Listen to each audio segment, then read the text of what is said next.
There you are. Slid in. Yep, on time, on budget. Okay, let's go ahead and get started. The Fort Ord Reuse Authority regular meeting for Friday, May 12th. Pledge of Allegiance. If the last man standing will.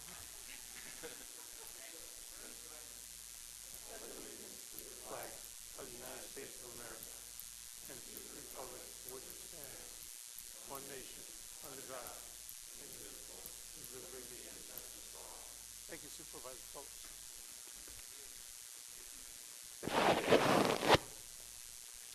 Okay, the next item on the agenda is a closed session. If our esteemed attorney would read us into closed Yes, session. thank you, Chair, members of the board. Closed session, item 3A, conference with legal counsel, Government Code Section 5495669A, Keep Fort Ord Wild versus Fort Ord Reuse Authority, pending in the Monterey County Superior Court, case number M114961.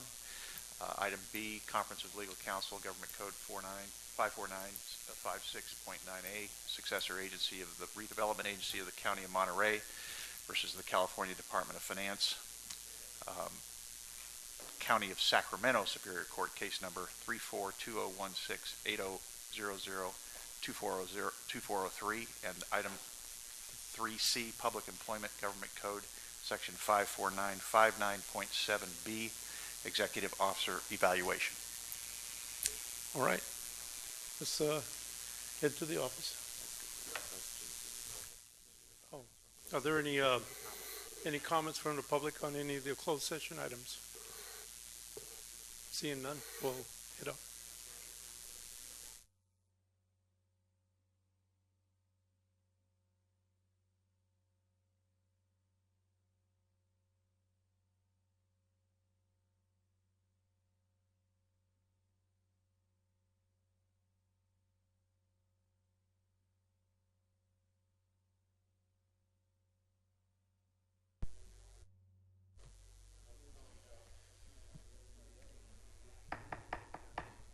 Okay, we'll bring us back to order, and if our esteemed attorney will read us out of closed session. Yes, thank you, Chair, members of the board and public. The board met in closed session on items 3A, 3B, and 3C. Heard from counsel on each of those items. Counsel was given direction on item 3A, and the other two items, B and C, will be taken up again next month. And there's nothing to report out. Okay, the next order of business is to conduct roll call. Supervisor Parker? Here. Supervisor Adams? Here. Supervisor Phillips? Here. Mayor Edelin? Here. Councilmember O'Connell? Here. Councilmember Morton? Here. Councilmember Hoffa? Here. Mayor Rubio? Here. Councilmember Alexander? Here. Mayor Carbone? Mayor Gunter? Here. Councilmember Garfield? Here. Councilmember Reimers? Kathleen Lee? Nicole Charles? Erica Parker? Debbie Hale? Thank you. Brett McFadden? Donna Blitzer? Scott Brandt, I'm sorry. Dr. Ochoa? Colonel Brown? Bill Collins? Vicki Nakamura? Michelle Overmeyer? And Dr. Moore. Thank you. You have a quorum. Thank you. The next item is acknowledgments, announcements, and correspondence. Mr. Ulamart. Yes, Chair, I ask the indulgence of the board. We have a number of acknowledgments, announcements, and correspondence today. The first has to do with the board agenda itself. When the board agenda went out last week, the last item under section 8 was a duplicate item 8E on the agenda. That's been corrected on the one that's posted for the public, and it was also corrected by staff earlier this week. Second, there are a number of items that have come up over the last week. In fact, this has been quite a significant week for activities that Fort Ord Reuse Authority partners with or has been active in and it includes the Monterey Bay Economic Partnership Regional Summit, which I know many of you had representatives attended last week, and council members from every place from Monterey to Carmel, county supervisors, I think, had all reps there. That was a very effective regional summit, mostly focused on the workforce in the region. Number two, our Environmental Services Cooperative Agreement had a community workshop that was this last Wednesday on May the 10th. That was very well attended, and I wanted to point out that our ongoing work with engaging the community in the munitions and explosives work that we do. In fact, in a little while I would like to ask Bill Collins to mention the fact that the United States Army is hosting a public kickoff meeting on May 23rd to talk about their program for the coming summer. Bill, do you want to mention that quickly, if that's okay, Chair? Yes. Yes, thank you, Michael. May 23rd at the Bennett Black Horse Golf Course. It starts at 5:30, goes to 7:30. It's our kickoff meeting. Talk about munitions cleanup on an 800-acre area located in the northern portion of the Fort Ord Monument. I think there's an announcement at everyone's desk, too, about that. Yes. Okay. As well, this last week we had on our Environmental Services Cooperative Agreement a rather active and engaged work effort with the regulatory agencies, the Department of Toxic Substances and Control, the United States Army leading that effort along with the United States EPA. And there is a bit of work that's being done in Seaside right now. There's verification work being done there. Several of the board members, staffs, or others asked about that. That verification work is confirming the work that's already been done by both the Army and our teams to clear munitions and explosives from that portion in Seaside just to the east of General Jim Moore. Also this week, in fact today, currently, the Startup Challenge, the Otter Tank for California State University Monterey Bay has been engaged. I think there were originally 91 businesses that were engaged in that, and I think today there are 24 that are participating in the Otter Tank. That's quite an active and engaged program. Also, this last week, representatives from City of Monterey, 3 representatives from City of Marina, and representatives from FORA all were at the American Planning Association, and at that meeting all of us were there to witness the Achievement Award for the Regional Urban Design Guidelines that this board adopted last year. I also want to mention that the Veterans Citizens Advisory Committee of the County of Monterey also met this last week, where they also talked about an additional work that they're doing on fundraising for the next phase of the cemetery. A portion of what the United States Army is doing this week, the Presidio of Monterey, conducts welcoming receptions for different folks that served in past campaigns. In fact, today there was a recognition ceremony, in fact, a welcoming back for those that served in Vietnam, since many of the soldiers know there was never much of a welcome back. And our own Robert Norris was acknowledged today because of the special achievement level and the valor in service in combat that he received today at the Presidio of Monterey. So I just wanted to mention that as well. And then finally, I think Council wants to talk about one of the items on the agenda today. Yes, item 8E, endorse MCWD as Groundwater Sustainability Agency.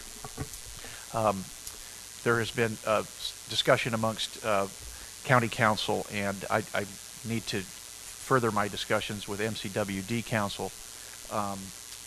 We have not been able to conduct a full and final legal analysis of the issues that are raised by this item, and I'm recommending that we pull this item for this month and put it on for next. Okay. Yes. Just in follow-up, my understanding is that if we wait to do something till next month, that it may be moot to submit a letter to the state. Not that I'm saying we necessarily want to submit the letter, but I don't want to make a misrepresentation that such a letter would be timely next month if that's not true. I believe that we have until June 30th to submit the letter, and the meeting is on June the 9th. So I think we would have adequate opportunity to address, to submit a letter. That would be true if it was a unanimous vote, but it would not be true if it was a dual. That's true. 2 times it comes in front of us. That's true. So unless we set a special meeting. So I just want to be sure that what we're representing to the public is something that's accurate, and if in fact it's something that we should postpone, which it sounds council's making that recommendation, that we do have to understand that it may require a second meeting if it's of importance to us and we have a split vote. Noted. Mr. Chair, Yes. what would be the difficulty? It's obvious that this would not be unanimous today. What would be the difficulty of having a vote on it today, realizing it's going to come back in June anyhow? And at that time, you could give an itemization as to the legal significance of the problems that you think may exist. You certainly could go forward. I don't think you would have any legal opinion that you could rely on to make an educated vote. Thank you. Thank you, Mr. Chair. Mr. Moore? Just a comment. I've observed there are some members of the public who came specifically to speak on this item. Will they be at least given an opportunity to be heard at some point in the meeting? Yes, under public comment. Thank you. Mr. Greenberg? Well, I'm hoping we're not going to make a decision or vote today on something that we don't have a decent legal opinion on, based on the fact that that's how we get ourselves sued, and I'm hoping we're smart enough to step back and say, let's get a legal opinion before we go forward. Mr. Lombardo's sitting over there thinking, yeah, these guys are going to help me out, so I think we need to move this till the next meeting. Thank you. Thank you. Are there any other comments on that? So, with your permission, we'll pull that item. Pull item 8. 8E. F. 8F. Sorry. 8F. 8F. Sorry. 8F. Okay, so let's move on to our consent agenda, which consists of approve the April 7, 2017 board meeting minutes, be the Administrative Committee, Veterans Issues Advisory Committee, Wastewater Oversight Committee, Finance Committee, Legislative Committee, Transition Task Force Status Update, Executive Officer Travel Report, Eastside Parkway Environmental Review Report, Public Correspondence to the Board, Prevailing Wage Report, and Annual Statement of Investment Policy and Local Agency Investment Fund Resolutions. Is there anyone on the dais who would like to pull one for more consideration? Yes, Mr. President, I'd like to pull F. I believe that's the legislative update. And Chair, I'd like to pull 7K, the prevailing wage report, for some additional questions, inquiries. All right. Anybody in the public like to pull any item for further consideration? Okay. Is there any public comment on the remaining consent calendar? Okay, I'll entertain a motion. There's a motion and a second. Any other discussion? All those in favor? Aye. Opposed? Motion carries. Okay, item number F. Mr. Rumark. Yes, Chair and members of the Port Order Reuse Authority Board, the Legislative Committee met to discuss in some detail the legislative positions that the FORA Board would take. Included in your board packet would be the legislative agenda, and then following that legislative agenda, which has already been adopted by this board, you will find several pages that list individual items that are before the state for consideration. That includes a couple of items. I do know that we had a minor issue of some could not see the attachments if they were clicked on for either this item or for the prevailing wage. We corrected that, and we certainly staff can give you more detail if you like. But I think those items are there. I do know that the positions that were taken were debated by the Legislative Committee at some length. Some of these are for clear support because we felt they were more directly related to Fort Ord, and they're more directly related to items that would help one of the jurisdictions or more on Fort Ord. The watch ones were less directly connected to Fort Ord Reuse Authority items, and so while they may help individual jurisdictions or may help the work we do, wanted to be certain the direction that those items took. So, Chair, that's just a summary of what that item was. Is there any specific questions or points? This one Yeah, is I have some questions and comments. So, first of all, I appreciate the report and I appreciate the work that went into it. I do believe there's one kind of issues area that does concern FORA and the region, and that is affordable and workforce housing.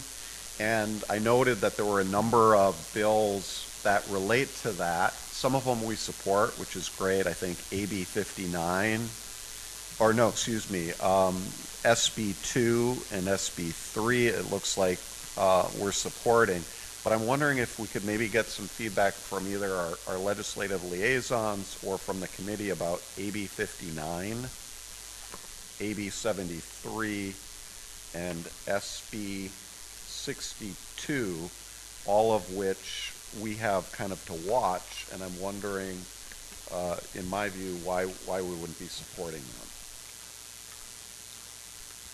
Well, quite frankly, if I could, Chair, I believe that the members of the Legislative Committee thought these were positive bills that could, in fact, potentially assist Fort Ord. There were no particular projects where it could help, in particular with the Local Housing Trust Fund Matching Grant Program. That would be AB 59. It wasn't clear how far that was going to get. It might be a 2-year bill and not be moved as quickly this year was what I think I recall. But what we could, I think that was what I understood. And so that's why we just said watch to see what, for, not this year. And so that was the reasoning for that one. I think it was, I certainly can get more information from our legislative consultant. They provided some information. This may be one that also was a 2-year bill. I'll have to look at my notes. I didn't bring those, Alan. Apologize.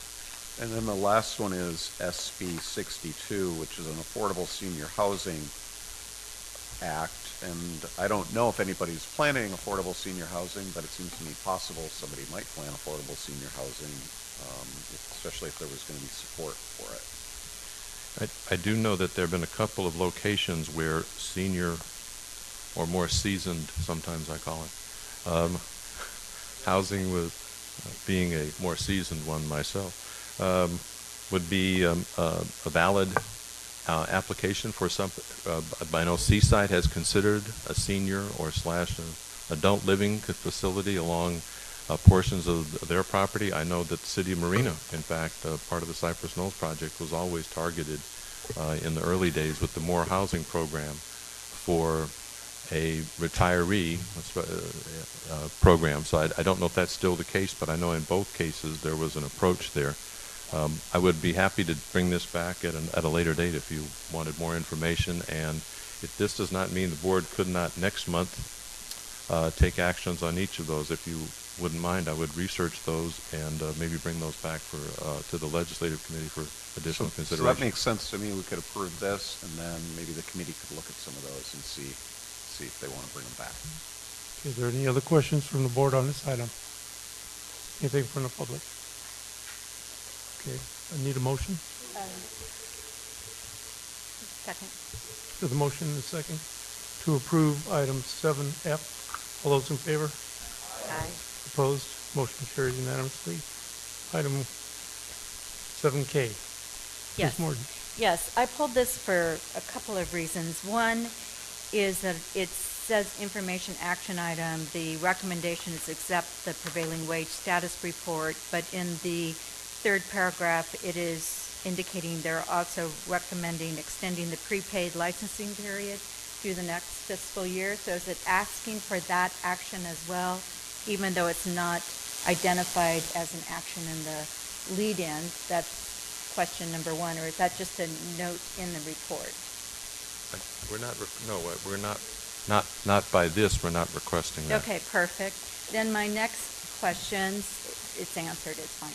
My next question is with regard to the budget trailer bill 502, which in reading this report appears to be in progress going through the legislature, but it does raise, doesn't appear to be on our watch list or on our legislative interest list. And the things that in reading the synopsis, which I believe was written by Ms. Damon, and I didn't have an opportunity to go look at the bill to see exactly, but the things that raise concern is increasing the registration fee from $1,000 for a construction contractor for prevailing wage to $25,000 for new construction or $15,000 for maintenance.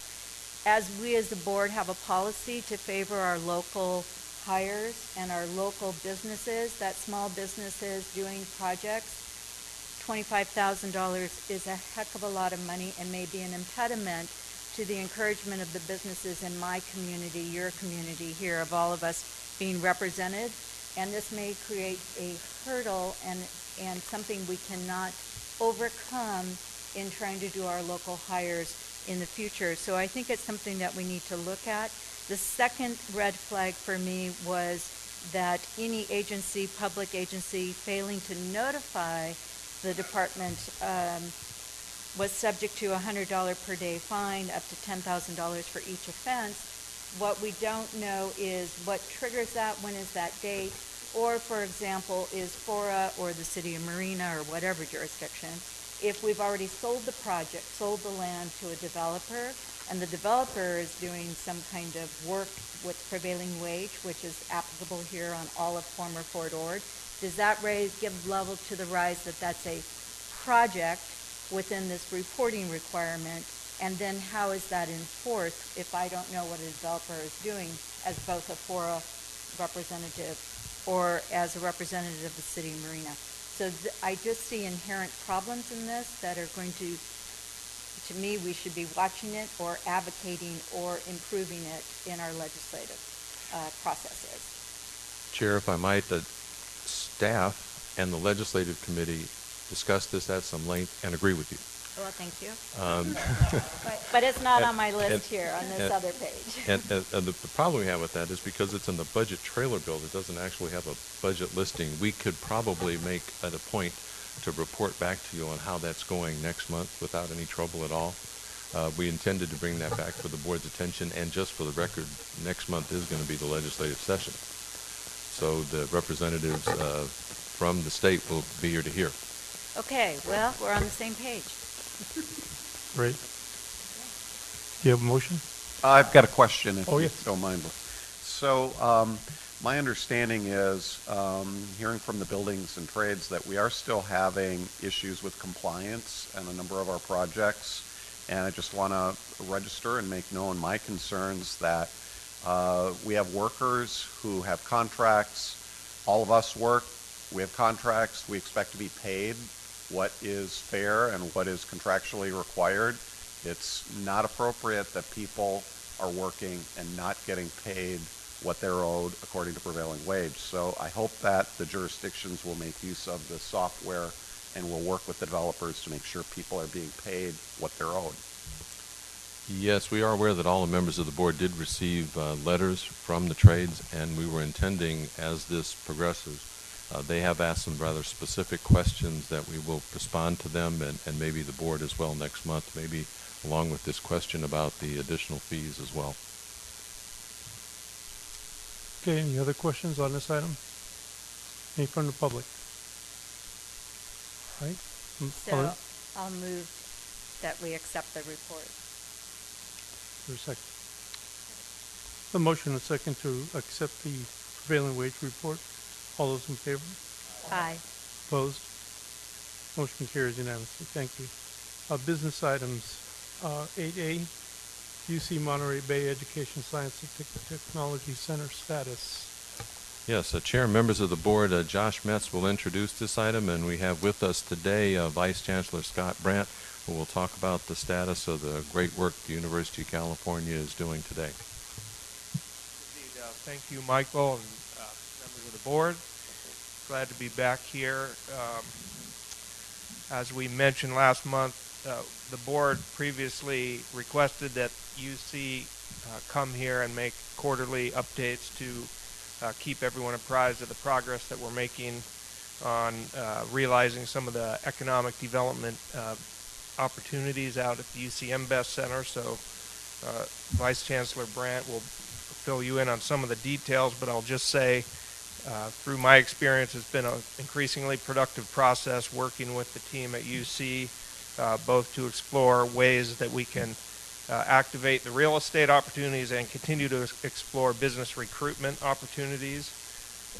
Some of the things Scott will touch on are in both of those areas. And really, just to remind folks who may be newer to the process, the UC Best Center was really to be the home for a large number of jobs in the region to achieve a jobs housing balance on the reuse of Fort Ord. And so that's really what we continue to work towards with the UC team. So I'll hand it over to Scott to fill you in more. Great, thank you. And thanks for making time for me today. So consistent with the cooperative agreement signed last summer between UC, the county, and FORA, cooperative marketing efforts are starting to bring some results. So I'm really happy to tell you about some of those today. One major job creator called Project Blue Wave is interested in the West Campus of the UC Best properties as the only site in California that they're currently considering. It's approximately 49 acres.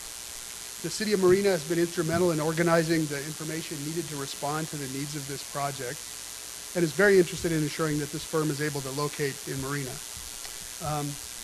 The Governor's Office, through the assistance of Dave Spar with the Monterey County Economic Development Department, is also actively involved to facilitate this effort should there be any potential roadblocks.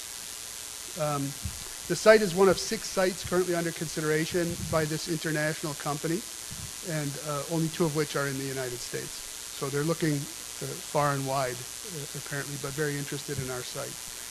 The City of Marina's attitude about the project has been excellent.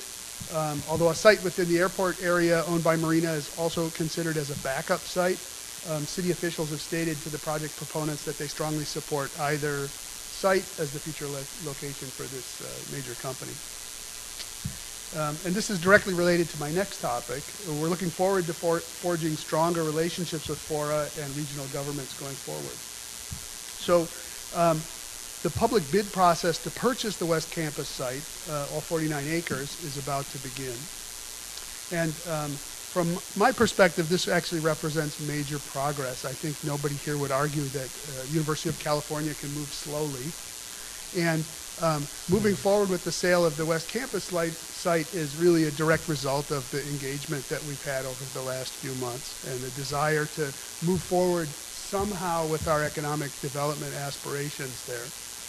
And it looks like the sale of that site may in fact have that effect. So Mahoney and Associates has been selected as the broker for the property and will assist in the bid and marketing process.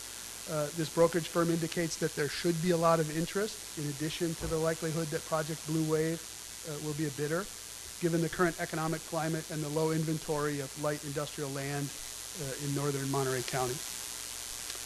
The minimum bid for the property is set to be $4.2 million. And hopefully it will be more than that. We'll see. UC and the City of Marina have cooperated on a joint planning effort to allow development of properties within the City of Marina and the UC Central North campus adjacent to the Marina Airport. Each jurisdiction owns approximately 72 acres in that area. The proposed specific plan allows light industrial and research and development land uses and has a set of high-quality site and architectural design standards to ensure a quality business park develops. A joint meeting of the City Planning Commission and the City Council was held on April 25th to preliminarily review the draft specific plan, and the meeting went well. The next step is for the city and the university to conclude the environmental analysis of the plan and adopt the plan and file a related subdivision map. There's enough allocated water to complete development of all properties within the specific plan area. We understand that the city anticipates completing the environmental analysis in August, and we look forward to approval of the plan and subdivision map as soon as possible thereafter.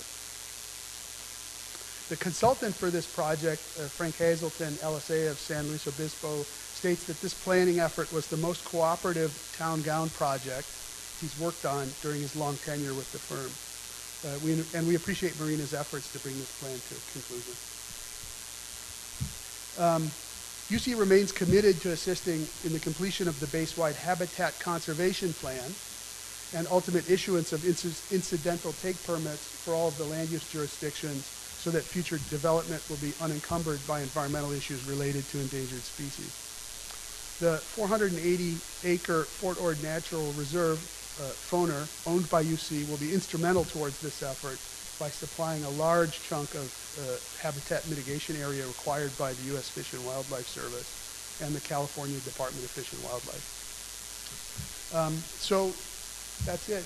These activities reflect our shared goals of economic development and job creation. And I think that our increased collaboration recently has been very successful, and we look forward to continued progress as we work collaboratively on these projects.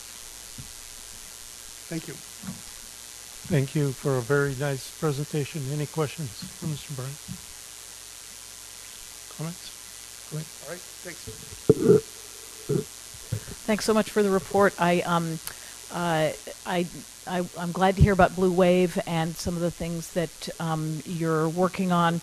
I just need to say that I've had concerns over time, and just kind of am thinking of Sam Farr at this moment, because there were these efforts to make sure that UC stayed true to the job creation, the research and development, and over time there have been some other kinds of uses floated anyway, which had me a little worried. So I'm glad to hear that you're really focusing on on the research and development and so on.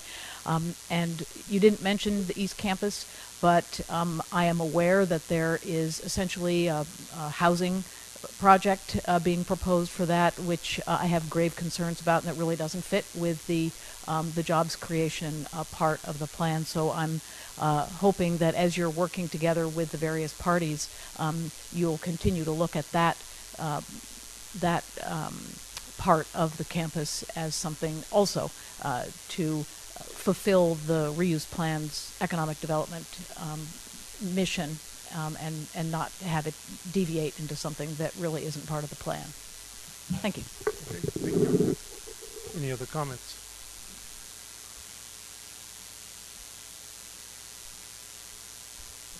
Anybody from the public?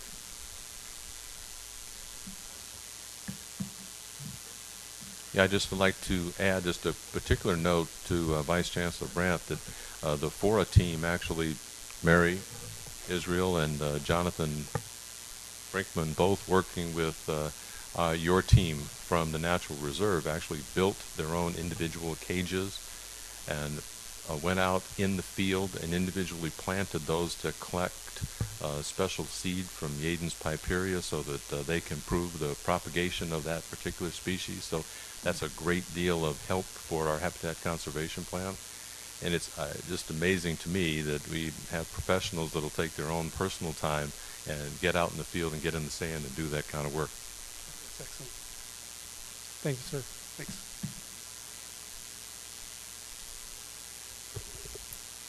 Next item on the agenda is B, consider FORA fiscal year 2017-18 budget adoption. Michael. Yes, Chair, as you received in your board packet, the annual budget is typically presented to the FORA board in May of each year so that the board has an opportunity to review what's being recommended by the Finance Committee and the Executive Committee, and to either take direction on the budget or to send it back to staff and Executive Committee for more work and then for final approval in June. The particular budget that you have in front of you, I think Helen's going to take you through a PowerPoint presentation. I'll be doing the talking and she'll be doing the changing. So the highlights from this particular budget, it was just for all of you to be aware, later on this agenda is the Capital Improvement Program budget, and almost every year the two are done at roughly the same time. I think Supervisor Parker asked for this May preview a few years ago, and we try to get it as early as we can. The proposed 17-18 budget would provide the services that we continue to provide to the members of this region. There would be about a $36 million fund balance at the end of fiscal year. That would be June 2018.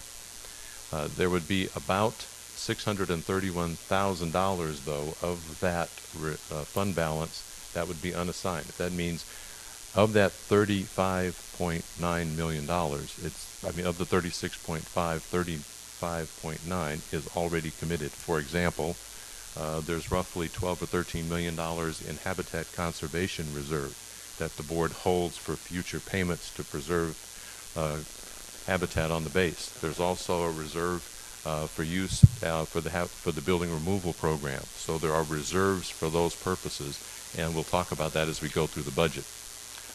In this budget, there's a $575,000 payment to CalPERS, which in essence removes the unfunded actuarial liability that we have on the books. This particular year, we are asking for full staffing of the authorized 16 positions we have and 1 intern, although we actually are doing work that probably would suggest we might need more help than that.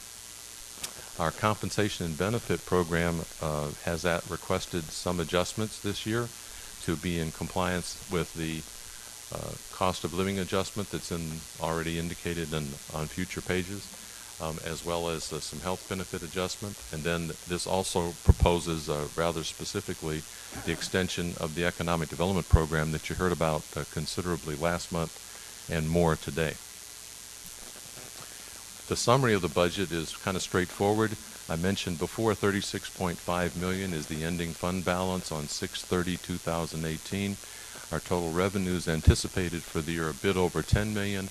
Our total expenditures are anticipated a bit over $18 million. That would mean we're spending more than we're bringing in, but we anticipated this, and these are expenditures in our capital improvement program, primarily for building removal during the coming year.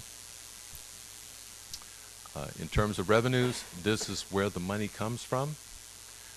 In membership dues, franchise fees, they're all on the list here. The federal grant is specifically from the United States Army. It covers certain work that we're required to do with munitions and explosives removal. Part of that is a fund that reimburses the California Department of Toxic Substances Control and reimburses the United States Environmental Protection Agency for the work that they do, regulatory work they do on the munitions program. Land sale proceeds are relatively non-existent for the coming year, although we do know that there are a couple of parcels that are in negotiation. We just don't believe they'll be culminated in the coming year. With respect to rental and lease revenues, we still have some parcels and properties that are being either leased by us or by City of Marina or others, and we share in that 50%. The $1.3 million in property tax payments is a cap on the share of the property tax that we get each year that the board has decided as a policy decision.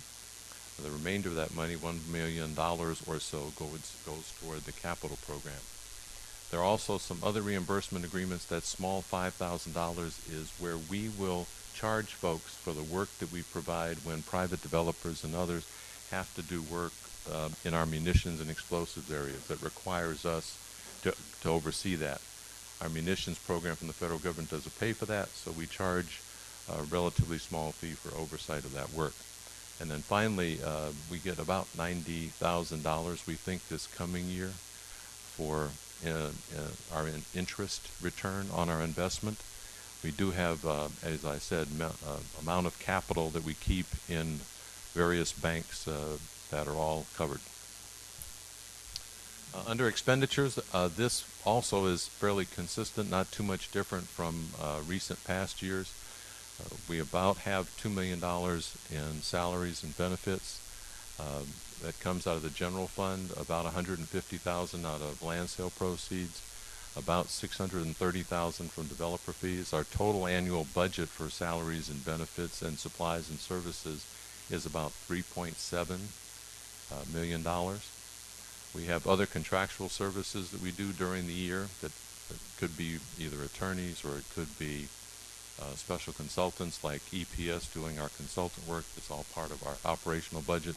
And then as you see below, we have anticipated about $12.3 million in capital projects.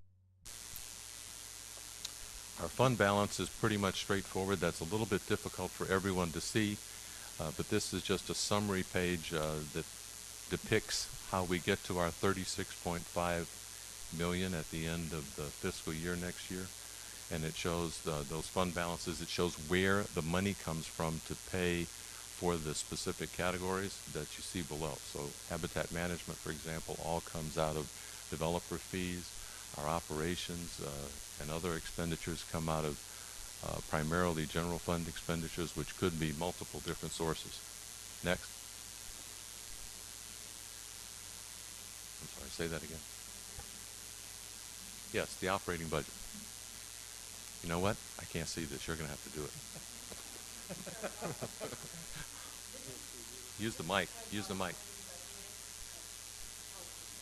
So what we tried to present here is the operating budget, so you can see what the general fund pays for. I'm gonna have to talk over this way. So on our salaries and benefits, the general fund pays for about $1.5 million, and the lease and land sales is $150,000. And on the developer fees, there's about $630,000 and $405,000 for the Army and ESCA. Of that, our total salaries and benefits are about $2.6 million. The difference between this and what's shown on the annual budget is the $575,000 for the UAL, which we've excluded for purposes of operations because it's a non-recurring item. And then we go down to supplies and services. It's $475,300. Contractual services, the only difference between this and what you've seen the annual budget is in the developer fees. $750,000 of that is for architects and engineers that are included in the transportation project, so is funded by CFDPs, so that's not part of our operations.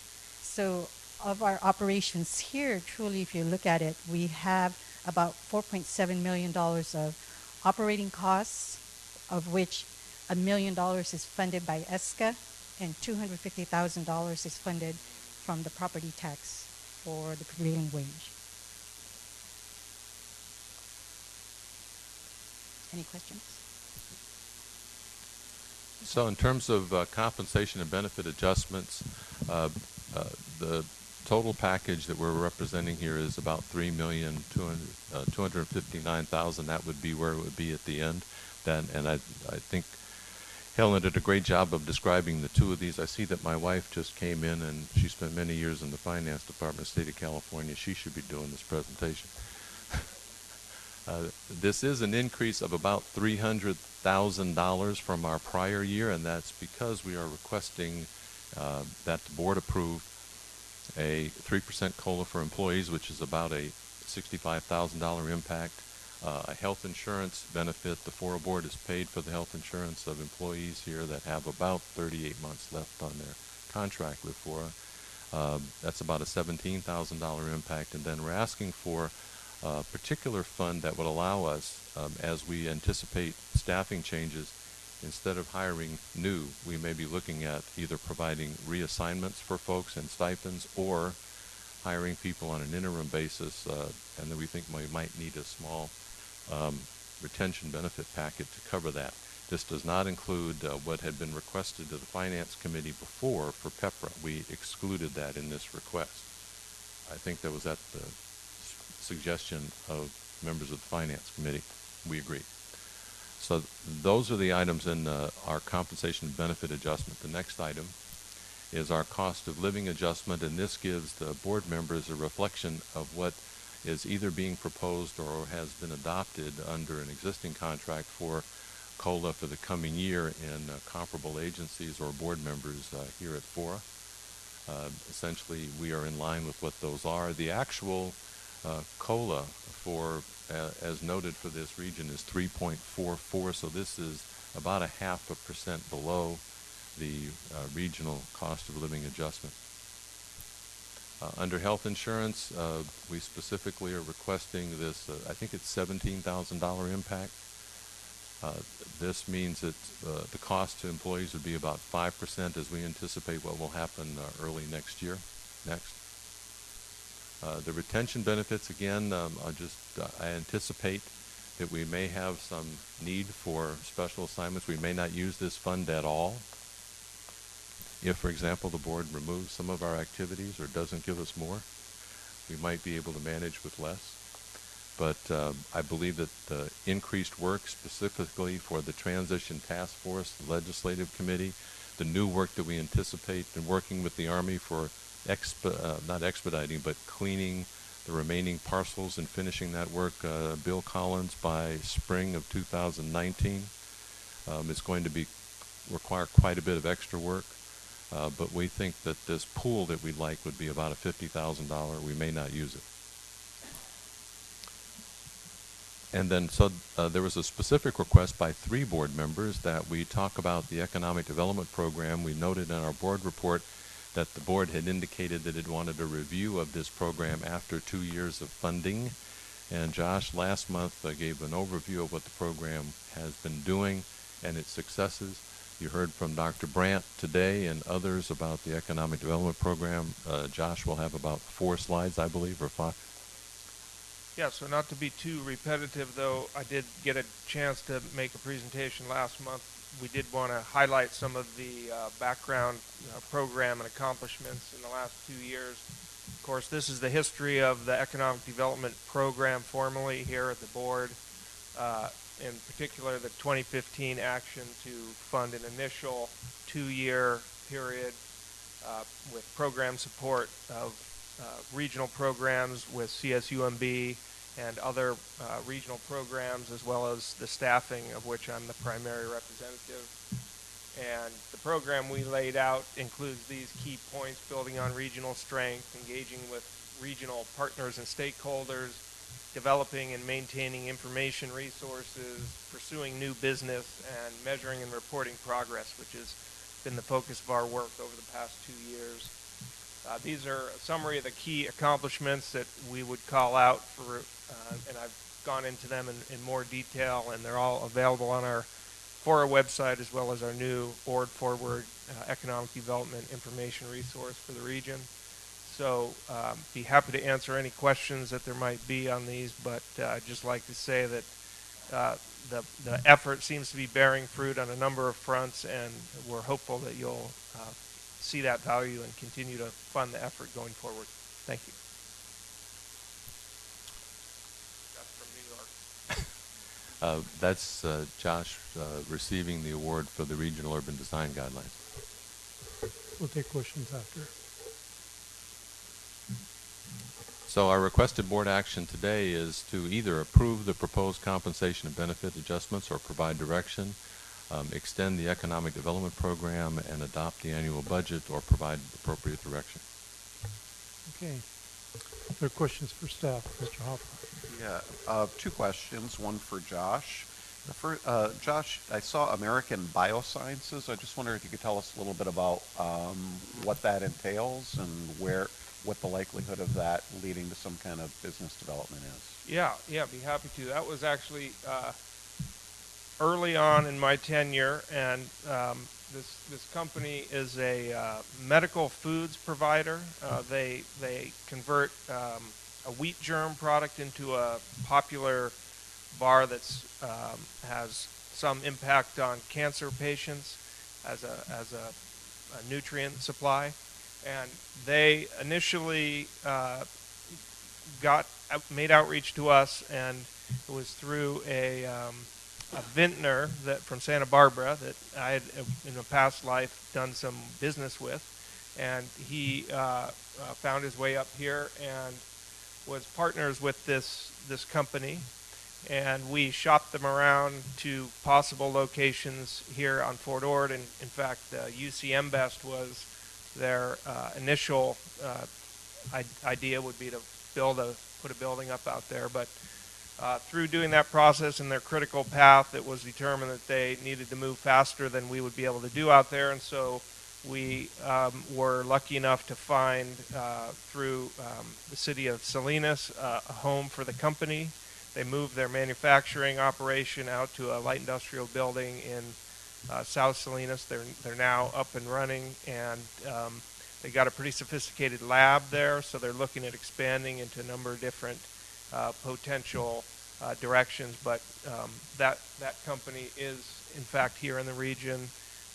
They've brought with them some staff and will be hopefully growing and hiring locals along the way. So, well, that's great news. Thank you. And then my other question had to do, in our packet, I think it was on page 52, It was number 4 near the top on page 52. It's 25,000 for community outreach marketing. Is that for economic development? Because if it is, I would be supportive of it. It is, Josh, do you want to mention that? Yeah, so we have heard from a number of folks, and indeed I mentioned this in last month's presentation, the opportunity to inform the public and members of this body as well about the progress that's been made here at Fort Ord. You know, there is periodic impulses of different news out there, and we felt that being able to convey that in a concise, impactful way would have some utility. Talking about the real successes that have been achieved, like simply the growth of the CSUMB campus, the establishment of the National Monument, state parks, and so on. So this program was specifically to develop some video content that would, in a compelling, concise way, represent that and have multiple uses for internal and public education. I'd like to add that during the course of putting that together, Josh is also working with our intern that works on the economic development activity, developed a website called Ord Forward, and I think you ought to all take a peek at that.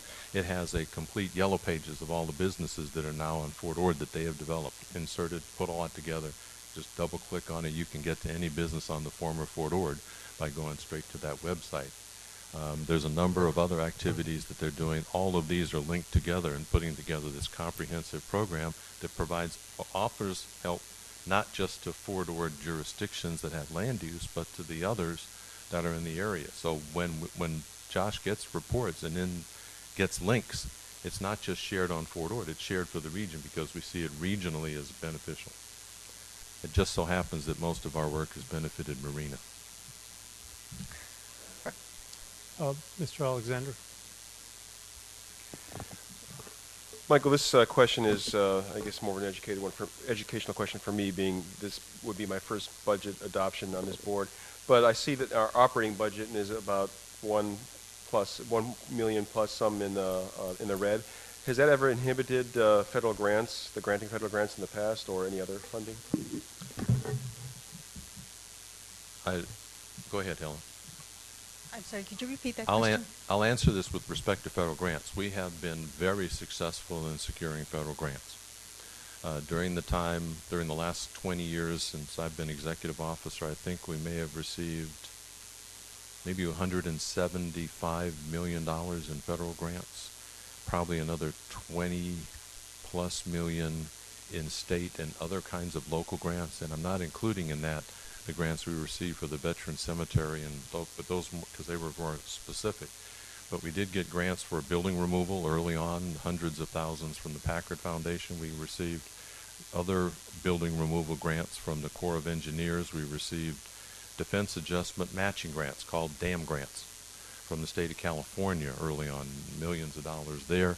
The U.S. Department of Commerce Economic Development, none of our budget has never been an impediment. In fact, we've always balanced our budget. We've always had sufficient reserves, and we've had no problems with that. What I'm also including in that is the $100 million that we received for the munitions and explosive on Fort Ord removal. We are now negotiating for an extension of that contract and potentially several millions more dollars of that. In fact, I intend to kind of finish those negotiations next month. Any other questions for staff? Yes. This is a question, sort of a what if. And I know that economic development is a really long build. It takes a long time to develop relationships and to get your name known and be the person that gets called. Have you identified a successor agency should FORA sunset in 2020? Yeah, well, that's, one of the things that's happened since I've come on board is that a number of the jurisdictions, Seaside and Marina, have brought on staff that we're working with in our economic development program. We obviously work closely with Dave Spar at the county, so there would, I think, be those would be the natural immediate folks who would step in when FORA goes away. But, you know, really my interest so far has been really to kind of do a lot of back-end work and deal with, leave behind a package that would be modular and could be continue to live beyond FORA and could be used by the region, even if we're. Any other questions? Councilmember Morton?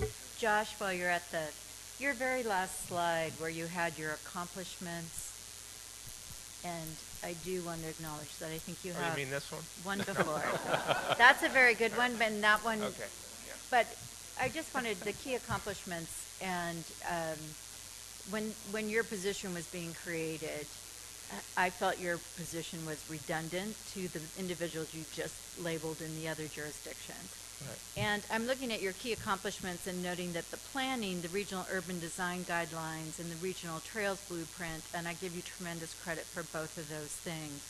But isn't it in fact true that those things were done when you were in your prior position with FORA, working with the RUDG sub-task, whatever we called it, subcommittee. Task force, yes. Thank you.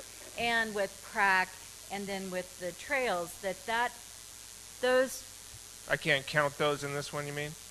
Well, because I think we need your talents for many things besides besides the nebulous economics. You're very good at what you do, and I'm trying to establish that because we have so much to get done in other avenues, and putting your talents on those things might be appropriate. Well, so that's why I'm asking the question. It's a lead up. Yes, so I appreciate the nod there. I will say that completing the regional urban design guidelines happened while I was in this job. It was actually 6 months of pretty steady work in the beginning to get to a yes with you all on that.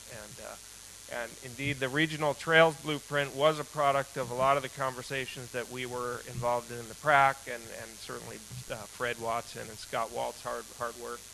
And, you know, it continues to be something that we support and recognize as a tremendous economic development opportunity for the region and for Dordt specifically. So that's why I put it here. But internally, in my function within the staff at FORA, there really hasn't been a strong separation between planning functions and economic development, in the sense that we work pretty closely together. We're a small staff, and so I am able to contribute some of my expertise in mapping and communications that I think are helping our planning efforts move ahead as well. So thanks for the comments, and you know, open to talking about the future. But certainly, I think the economic development efforts, you know, are kind of nebulous yet broad, and that's, I think, the exciting part for me. So anyhow, we'll go ahead.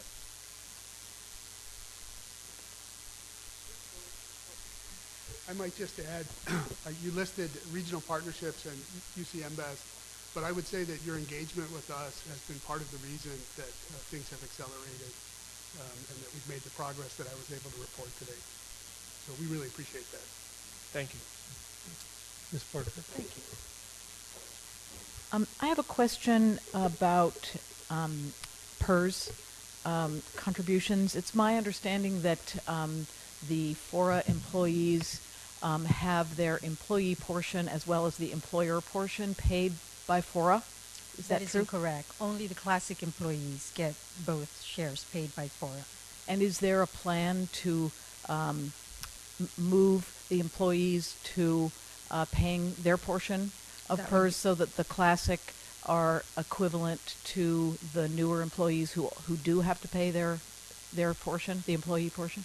At this point, we don't have any, but that is up to the board to make that decision. Mm-hmm. Yeah, I ask because, you know, at the county and maybe other jurisdictions as well, we have been, not all at once, I think in most jurisdictions we've been moving the staff gradually, and so I think, well, I'll have a proposal about that when we come to comment portion.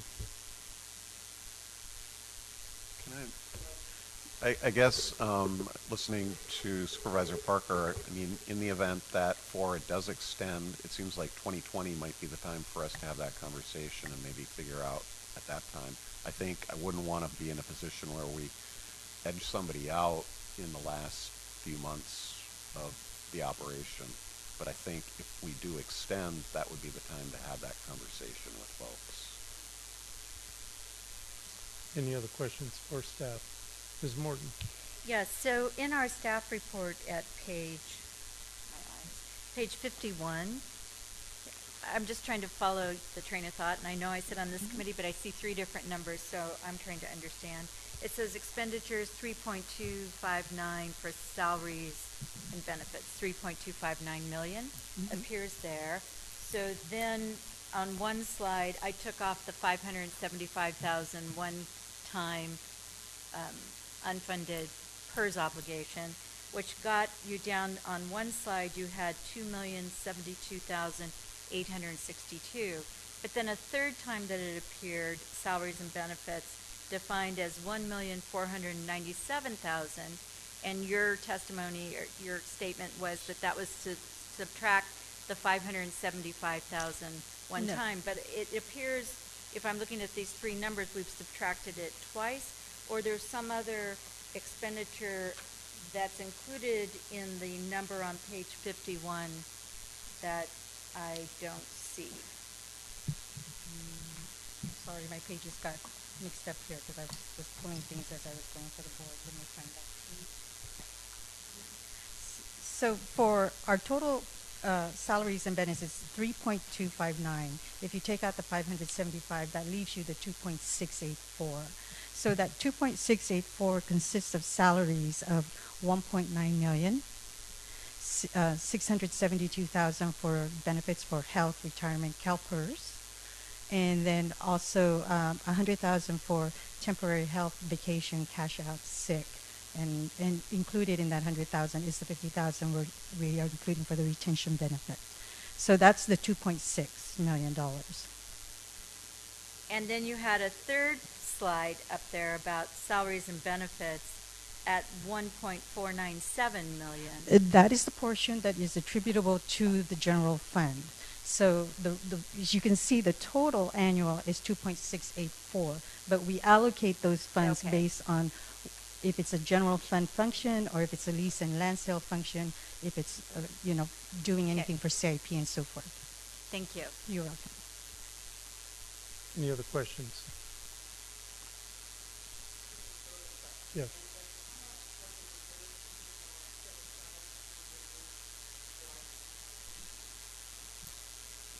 We have about 3.39 currently.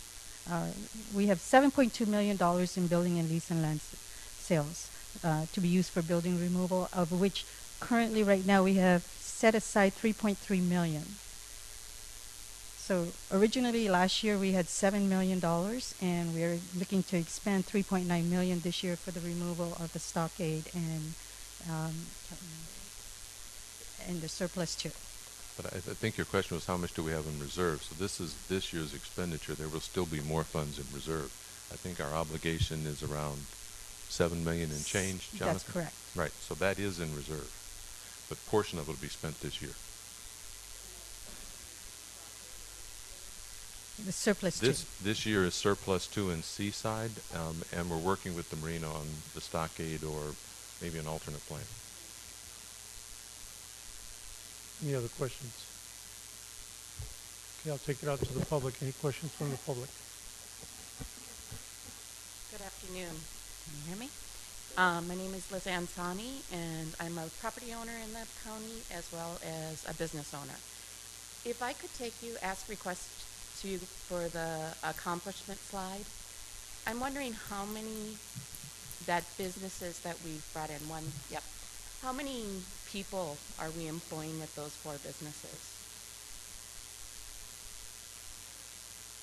So the American Biosciences Company is a relatively small business. They're ramping up their manufacturing. I think they have about 12 people over there at this time.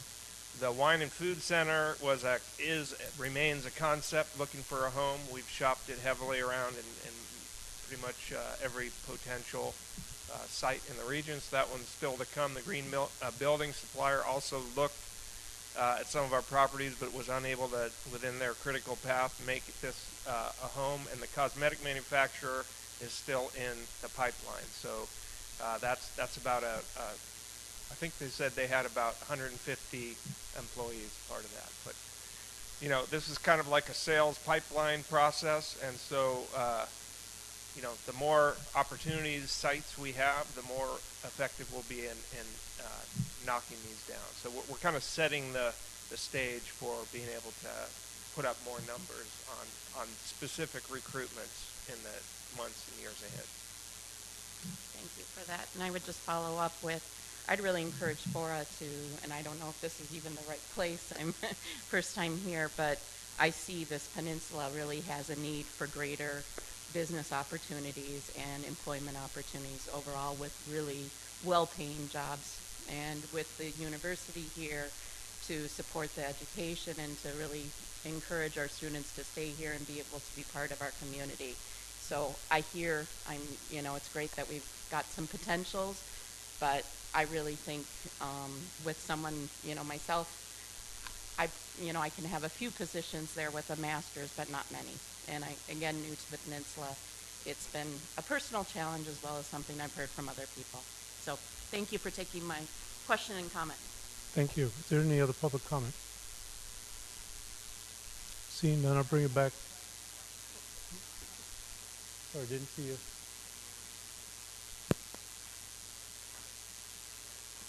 Good afternoon, Chair Rubio and council members. My name is Jody Hanson. I'm the president and CEO of the Monterey Peninsula Chamber of Commerce.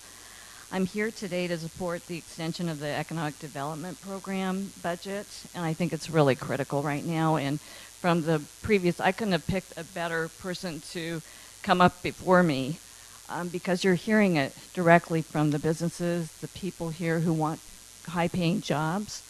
FORA had a promise. It was a three-way promise of basically environment, education, and economic development. We've been successful with environment. We've been successful with education, and economic development is nowhere close to successful right now. And I think it's really important to take that as a real critical responsibility with this short window of opportunity. I think it's really important that we have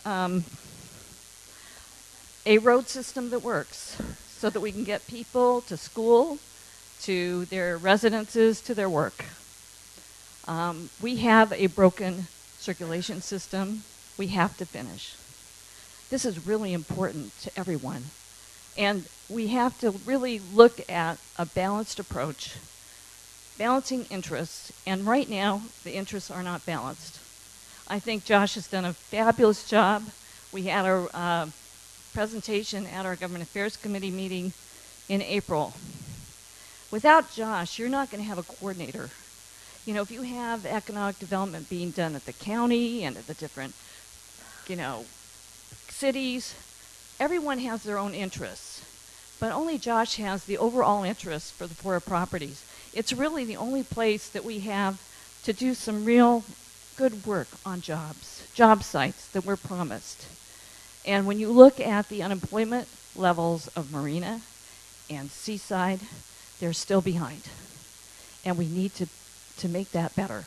And I think that we're looking to you to fund it. Right now, I think this is an important time to step up the economic development portion of the plan. Thank you. Thank you. Any other public comment? Good afternoon, Dave Spar, Economic Development Director, County of Monterey. I'd just like to emphasize the need for economic development with all of the cities. It's actually an underfunded program in every city within the county. At the county, it's not funded. We have staff, but we don't have an economic development budget. So what we do is we pull together what's called the Central Coast Marketing Team. We raised about $100,000, and we use this for all the cities in Santa Cruz and Monterey County. and we use the resources of the economic development folks out of Marina, Salinas, and Seaside, and the community development directors in the other areas, and Josh to coordinate. And Josh has helped us with the website, and we're getting ready to launch sites, opportunity sites. The sites will be free through FORA for all of these communities, but we lack the infrastructure. Infrastructure is expensive, and it needs somebody to coordinate it. You want to create a public works person that could coordinate infrastructure throughout FORA, that would be fantastic, but you still need that economic development coordinator to do it. And we still need stronger economic development programs. So I need each city that's a FORA member to fund economic development within their city, either through their community development director or by adding additional staff. I don't have the resources to do it alone. When we worked on the biotech company, I had called the broker, and we were at lunch with the company and the winery, had both of them trying to find a site. And I called Andy in the city of Salinas, and he had a couple of buildings. When I called the broker said, Spar, you got 3 people in line in front of you, all willing to pay cash, all cannabis, you don't stand a chance. Andy went and found a building for us, and Josh was able to squeeze them in there. It's who you know. It's how to do it through those partnerships to make it work. And we haven't even hit our stride yet in building momentum. We're still doing groundwork. So any support you can provide is much appreciated and very, very welcome. Thank you. Thank you. Any other public comment? Here, bring it back to the board. Make a motion, we approve the budget as written. For the motion, a second to approve the budget as presented. And I'm going to ask you, does that include the benefit package? Anything else? Okay. On the comments, yes, sir. Yes, ma'am. I'd like to make a substitute motion, and that is to move the budget forward, but I would propose that the 3% COLA be used to offset the employees, the legacy employees, paying 3% of their employee portion of retirement, to get them on the road to that in a gradual way, cost neutral to them, and also create more equity among all the employees, since there are some newer employees that are already paying their full share. Yes, that's a substitute motion. I would also like to include in that that we look at probably keeping some dimensions of the economic development work, but let's just remember that when we proposed that we put together an economic development program, it was when there was nothing going on. We now have a lot of progress happening at the UC site. We've got Dave Spar working at the county with all of the cities, and there are more houses being built. I mean, there's just more activity going on. I know it's helpful to have a go-to person, but I would really like to have Mr. Hulamard look at sort of the distribution of staff functions over time. Josh Metz has been an incredibly valuable employee in many roles, and the executive director just mentioned, executive officer just mentioned that we're probably going to need more help. Well, if we can repurpose some existing help, I think that would be really valuable. So my motion is to use the 3% COLA to offset a 3% contribution by staff to their retirement. And the second would be to look at a way of reassigning some of the work duties so that Josh Metz can bring his expertise to other facets of the organization, keeping a portion of economic development, but not having the economic development program be a separate standalone. A second. Okay, there's a motion and a second on the Chair, substitute can I get motion. some clarification on this? Yes. And they have to come from staff. Do all of the employees get free PERS, or are there some that are already paying it? So are we going to give some a pay raise and some not a pay raise? I would like to have an answer on that question. Ellen? If I heard Supervisor Parker's request is that everyone would get a 3% increase, and that 3% would be used to offset what they're going to be paying for CalPERS retirement. Is that what I heard?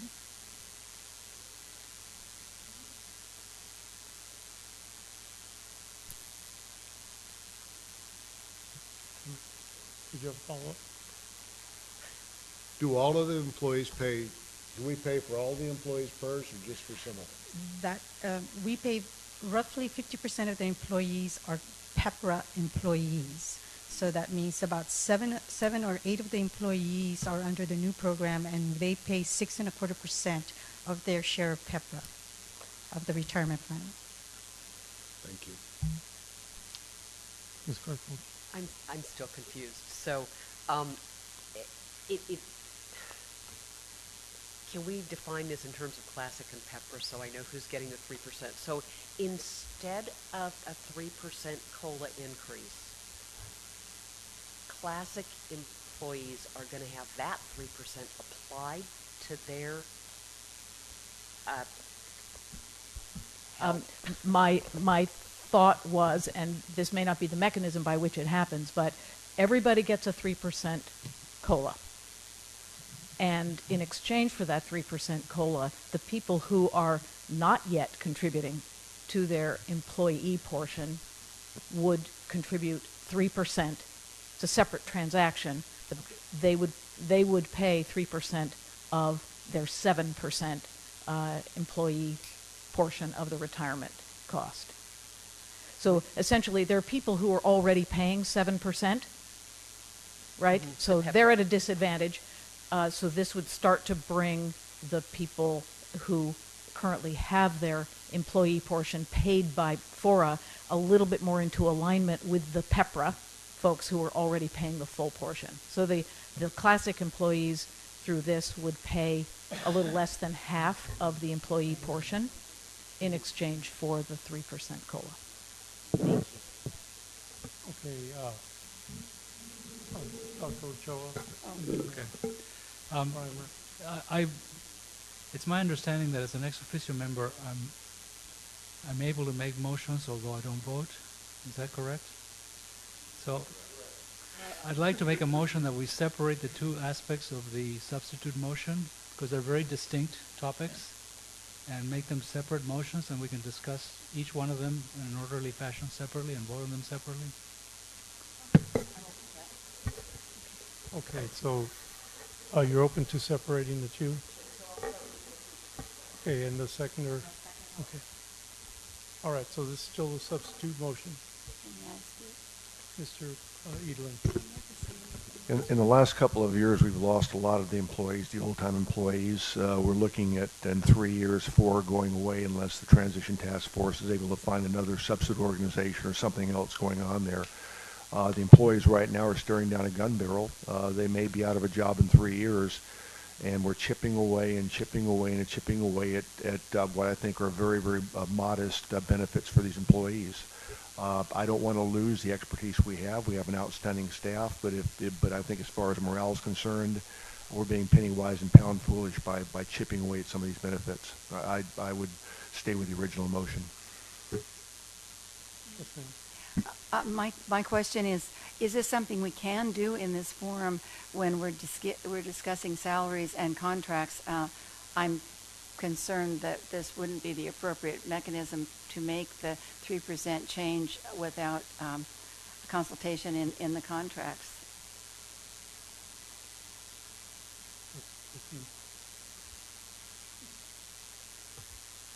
I think it can be done. I would probably want to take a further look into it, but from what I understand, I think it can be done by board action. Okay, any other questions? Mr. Hopper. I understand the intent to try to provide equity and also to be fiscally responsible. City of Monterey employees actually all pay more than what is required. But in this case, I think personally, I would rather we take this up in 2020 because of basically the rationale that that Mayor Edelin provided. I just don't think this is the right time. Mr. O'Connor. Yes, if I may, I'm a little concerned about the fact that what we're doing by this substitute motion is in part looking at the existing employment agreement and changing the terms that are included in that agreement. I don't think it's appropriate to do that at this time, although I appreciate the concept, and I think ultimately it may be something to look at, but I am concerned that it's changing a written agreement that we have of an employment nature. I don't think it's appropriate this time. Thank you. Okay, any other questions or comments?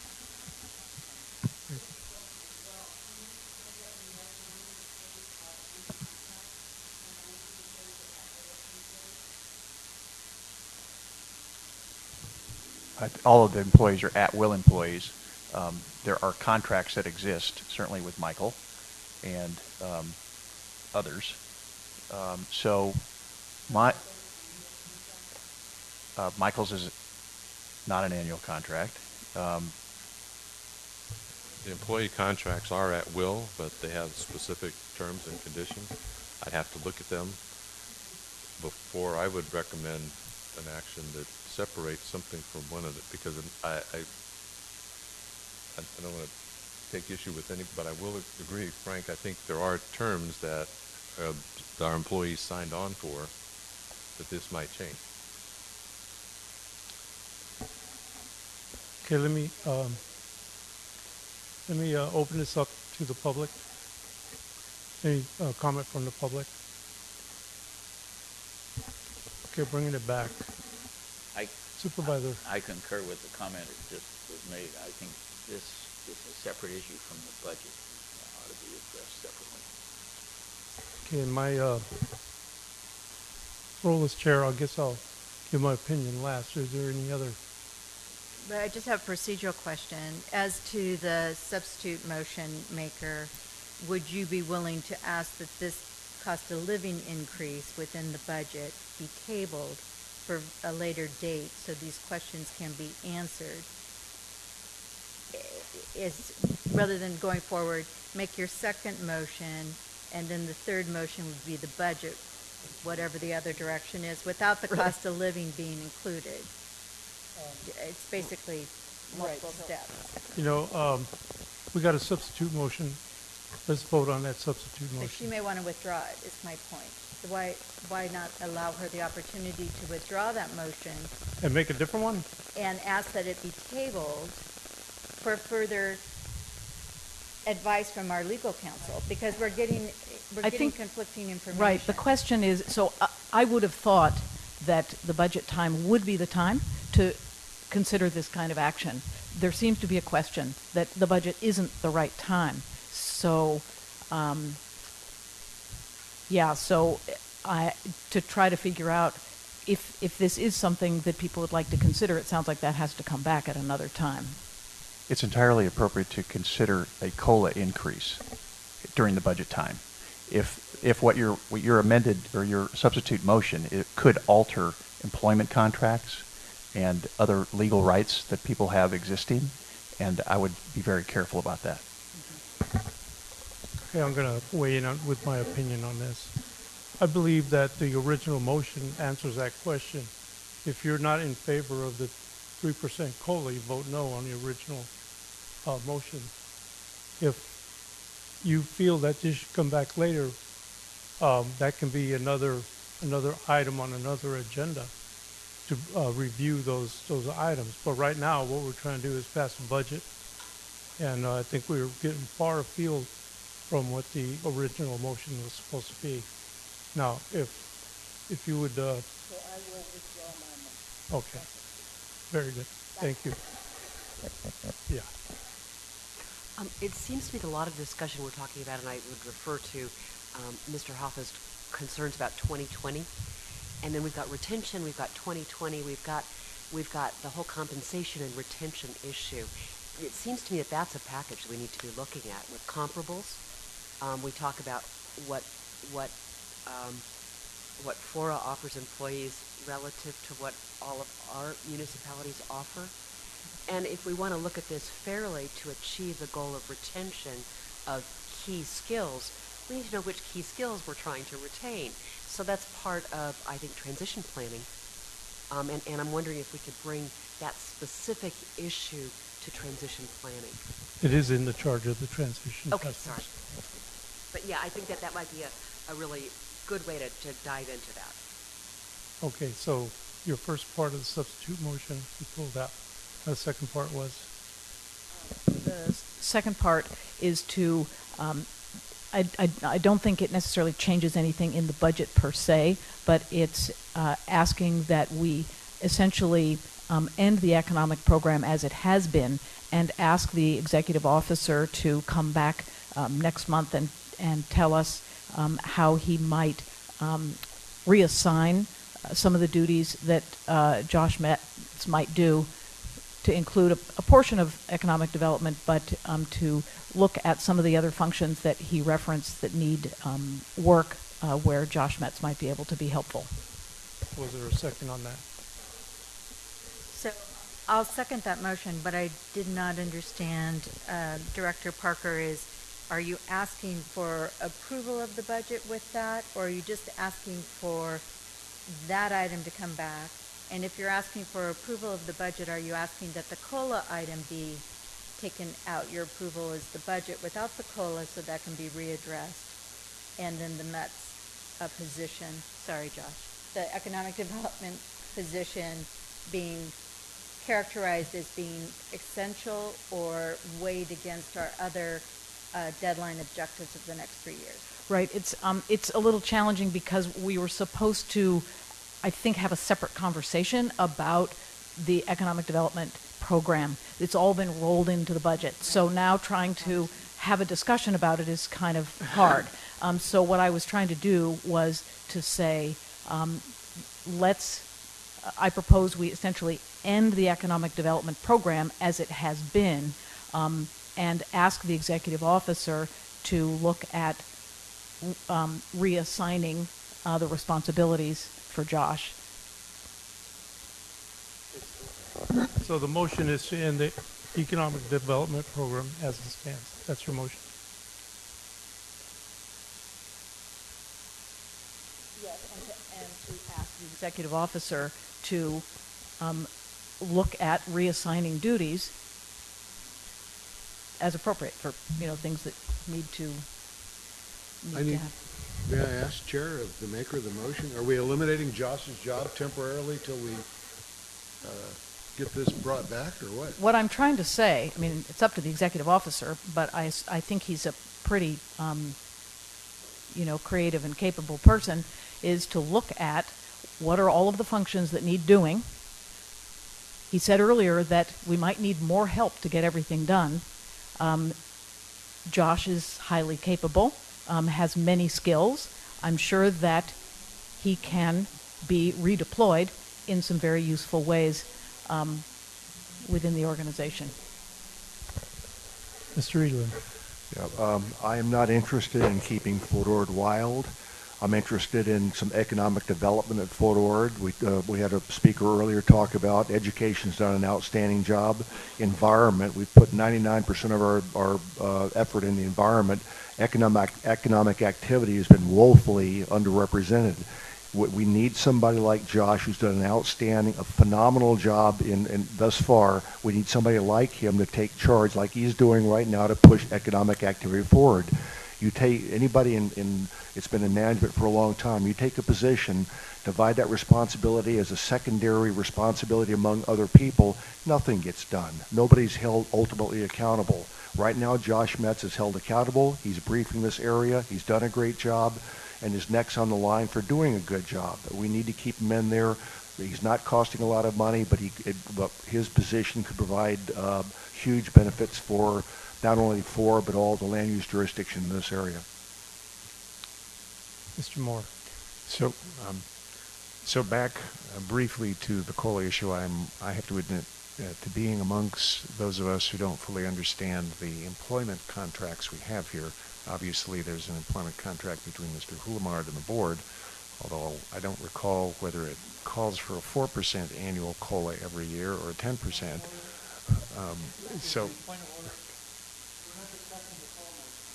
No. That's all. Yeah, we're discussing the economic development So it'll be program. coming back. I'll put my hand up Yeah, there. eventually. Yes, ma'am. So I'm trying to figure out where we're going with the economic development question, and perhaps because I don't have a depth of experience within this group as others may. But is it that his work may well be redundant with efforts by the city of Marina, the city of Seaside, and the county? And therefore, it could be, this obviously well discussed bill could be redeployed within FORA in a way that would help economic development in a different way than the way in which it has been going? Mr. Wolgamart, I think you can answer that question. So, My observation as your executive officer is the same issues that surfaced some years ago that pushed this board to make the decision still exist. When we did the reassessment of the reuse plan, 30 to 40% of the folks that came and testified in front of the Fort Ord Reuse Authority Board said, we haven't created enough jobs. We haven't done enough for economic development. Considerable reason for that had to do with the economic downturn. There were some other reasons. There were some marketing expectations that weren't realized. But in economic development, we said to you 3 years ago, to the whole board, I think 7 of you were new, but we said in economic development, it is more than just recruitment. It's more than just retention. It's about strengthening the small businesses in this particular area. It's about providing support to those agencies and with respect to their general management, with respect to their bonding, with respect to their insurance provisions and other kinds of things that those small businesses do. It's about working with other agencies to make sure that you've got the appropriate sites. Oftentimes what Josh does is he helps now to convert all of those kinds of things in economic development. And we have Dr. Muhammad Absalom, who's a professional in this regard, that's here in the room that can speak to this as well. He not only does all of those things, but he converts all of that economic development into online support.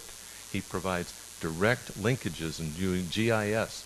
He directly connects with the opportunity sites that might be available, works with the individual jurisdictions, distributes those amongst folks. We serve as the home for and the host for regional activities for all of the folks that get together. What Dave Spar from the County of Monterey said earlier is the functions in the economic development program that you support help CSU's MB's SMART programs.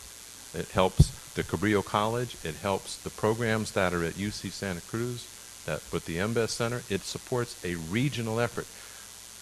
Except for what Dave Spar does in Monterey Economic Partnership, Josh is the only one looking regionally. And that's where the gap is. That gap still exists today. This is the profession that Josh elected to do, even though he was doing the others, and still offers his help to jurisdictions and to FORA in those other capacities. I don't know that it's appropriate to talk about how Josh's future is or if he wants to go back to those things. He chose to do this because he saw the opportunity available for every jurisdiction in this region and continues to see that. So that's where I think this is. Josh, as a person, is still needed because of the functions he provides and the additional support that he's offered by linking things like trails to show how the regional urban design guidelines and the regional trails blueprint are part of economic development because it provides certainty to developers, and the regional trails, once they're developed, provide additional assets for this region to help the economic development. So all of those things are economic development. They're not just one small component. Okay, Ms. Garfield and Dr. Cho. Just a question. Can I actually make a motion? We've got a motion on the floor. Okay, I'm just going to make a comment. I think that economic development is agreed upon very, very important. I am still concerned about building expertise in FORA that will then need to be taken over.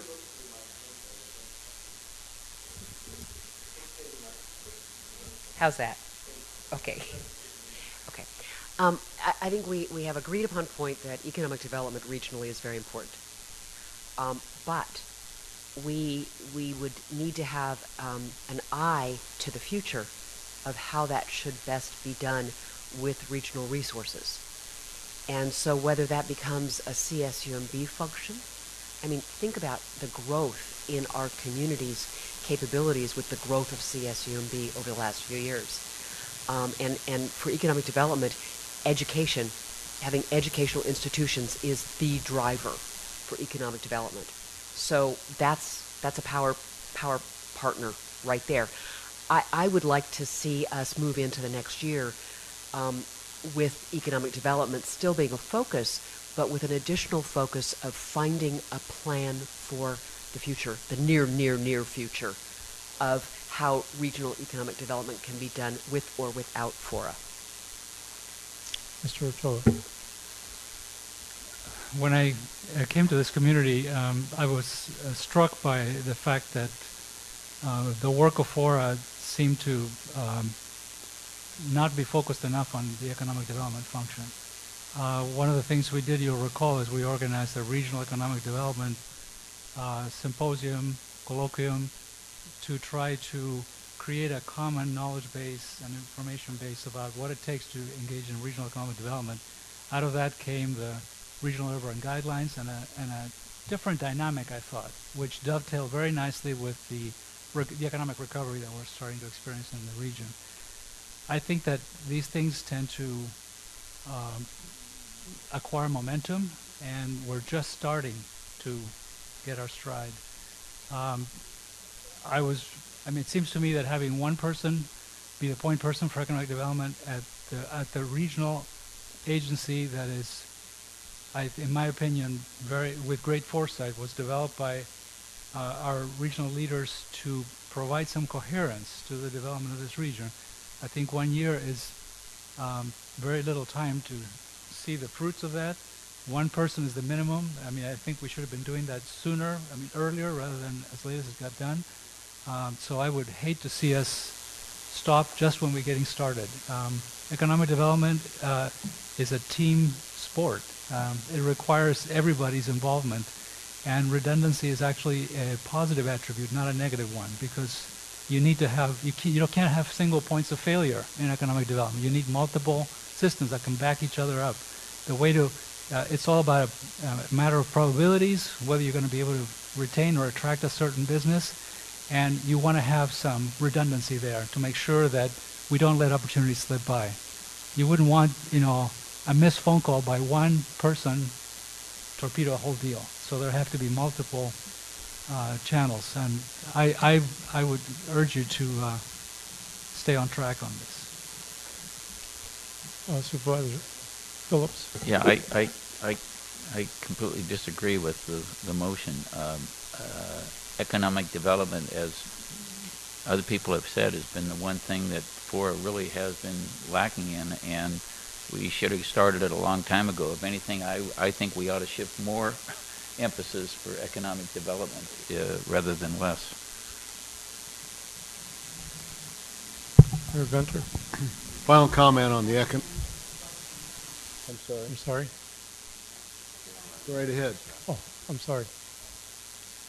I just agree with the comments about staying the course with economic development, and I suggest that we don't make any changes that have been suggested. And I also wonder if it might be appropriate to call for the question.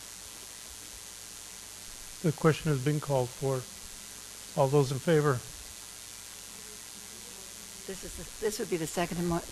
This would be the motion to end the economic development program as it is. And to reassign the work element. So anyway, whatever. This is to reassign. Would you clarify that, please? This would be to reassign, as Commissioner Parker mentioned. So that there may be some functions that Mr. Metz would still be performing as a point person, or he's done a lot, and some of those could continue, but the program per se would not be in place, and that he might have other functions. Okay. Chair, if I may, the point of order, if you call for the question, you have to have a vote on the call for the question to see whether or not you can go to the next step. All right. On the call for the question, those who agree for the call for the question, please say aye. Aye. Opposed? Okay, now on the motion. All those in favor? Opposed? The nays have it. I think so. Okay, now on the original motion. Thank you. Do we want to continue discussion on the original motion? To approve the budget? To approve the budget with all the, with the COLA and the economics program? Sure. Would the maker of the motion be open to tabling the 3% COLA part of the budget recommendation so that we can have a discussion about that and the issues of the PERS employee PERS contribution? No. Thank you. Mr. Moore. So, question for staff. Has the 3% COLA been discussed or negotiated with the various employee bargaining units at this point? Yes. And they're all on board with it? Yes. Thank you. Mr. Hoff. In the event that some people may not support the motion because of the salary increase, I wonder if we could separate the budget and have a separate vote, not delay it, but that would actually expedite approval of things, I think, so that we don't have to bring the whole thing back next month.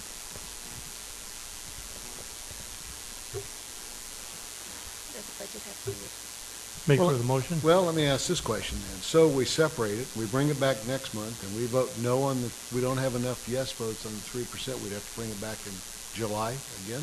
No, that's not my suggestion is we vote on both today separately. All right.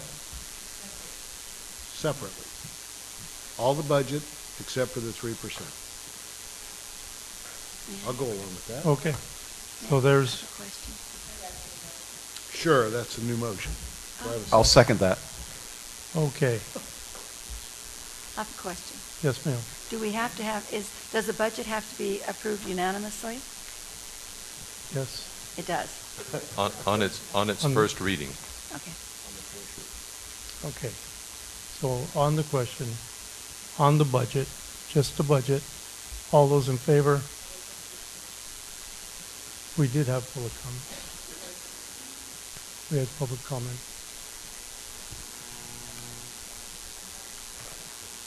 Okay, is there any public comment on the budget? Okay. Right, just the budget. And then we'll bring back the 3% and vote on that. Okay, on the budget, all those in favor? Aye. Opposed? Motion carries unanimously, we have a budget. Okay, now on the 3% COLA. I would move that we move staff recommendation on the 3% COLA. Second. There's a motion and a second. Any public comment? All those in favor? Aye. Opposed? See it June. Yeah. Oh, no.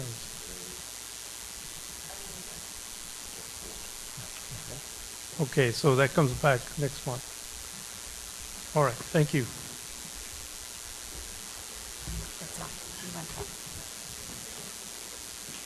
Okay, I think we made some sausage, took it apart and made it again. Okay, so the next item is the Excuse me, Chair. capital improvement program. Yes, ma'am. Could I ask just a clarifying question? So with the 3% issue that we had a split vote on, is it possible for us then to work with Mr. Hulamar to come back with some sort of a plan if we want to look at PERS and how we can make this a more equal process? I mean, I want to ensure that this takes place rather than just coming back next month for a rehash. Well, what happens is this motion passed, but not unanimously, so it comes back in the same form as that motion and gets voted on again. If it does not pass, then we can do something else. And at that time, a new motion can be made to direct staff to consider the other options. Correct, but could we ask staff to work with the board members that were concerned about this to come up with a plan so that when we come back next month, we can take the same motions, same language, but we may have something that would work for all of us. Do you understand what I'm saying?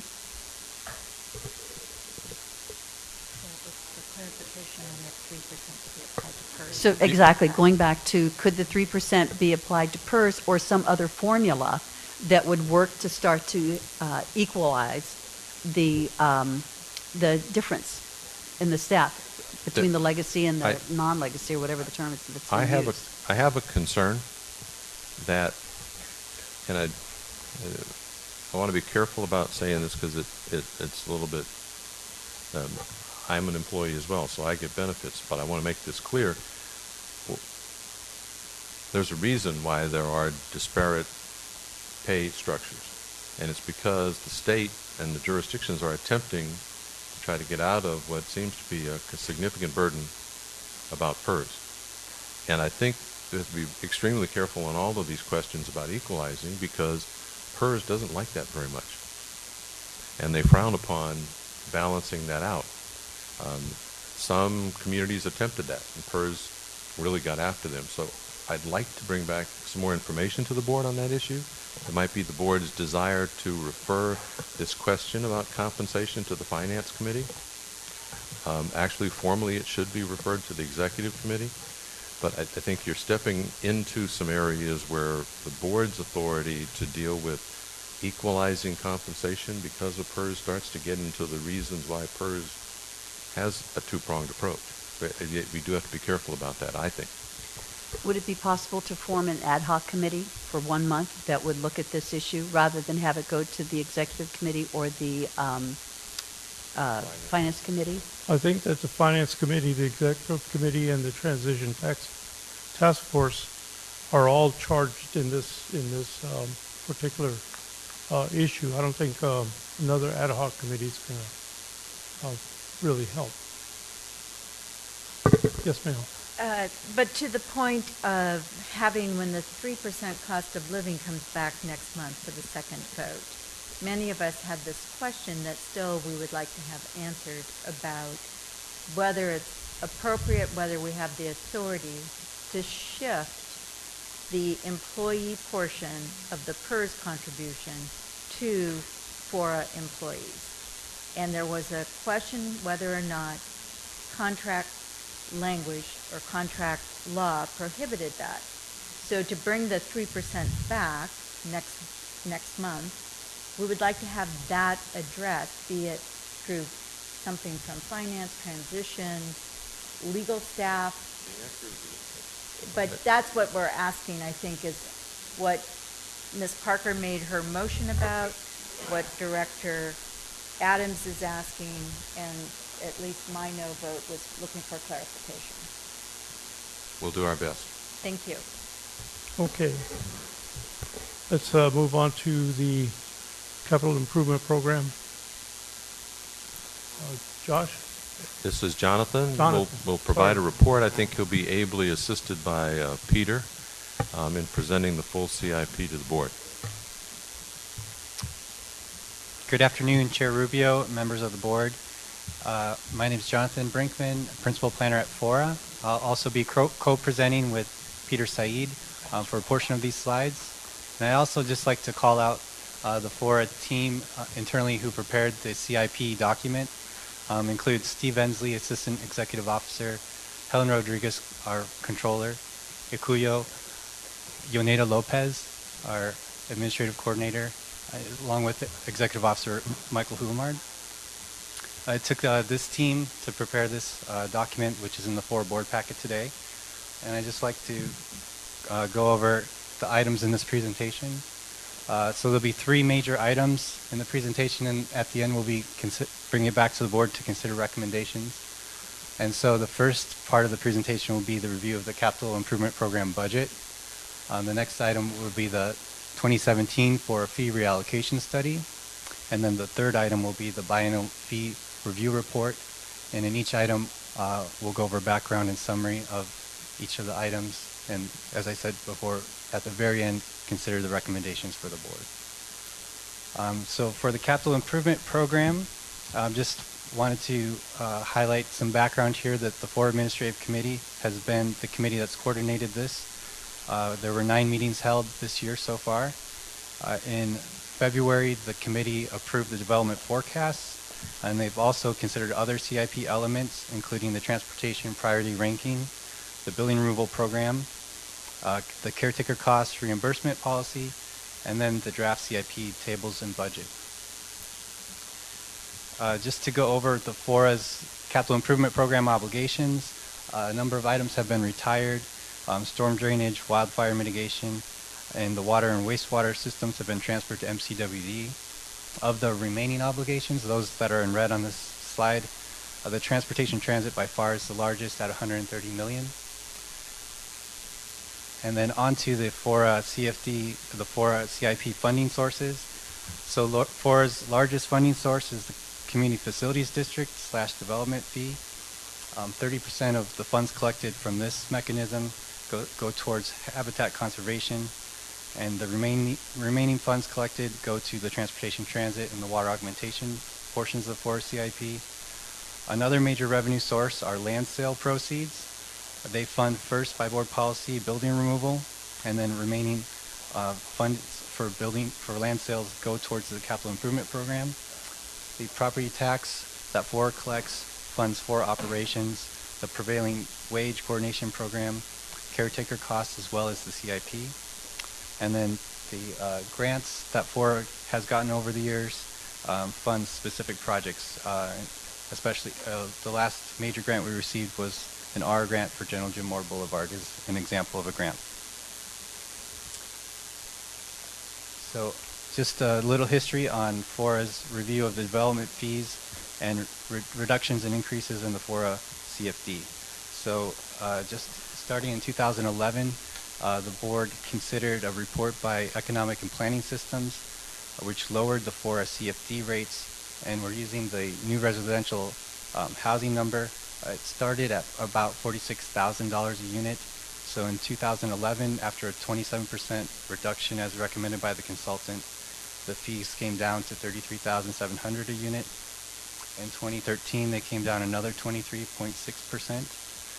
In 2014, they came down 17%. And then the last couple of years, the annual construction cost index increased the fees by 3.2% and 1.6% in the last 2 years. And then this year, FORA is conducting a biennial FORA fee formulaic review, which will be later in this presentation. The preliminary formula indicates that the rate should increase by 2.5%.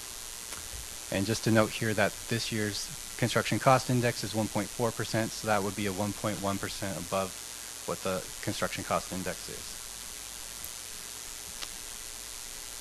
And then for the list of changes for the CIP this year, just noting for the board here, we have a planning horizon change. So they did in previous CIPs end in 2020 with the post-FORA period.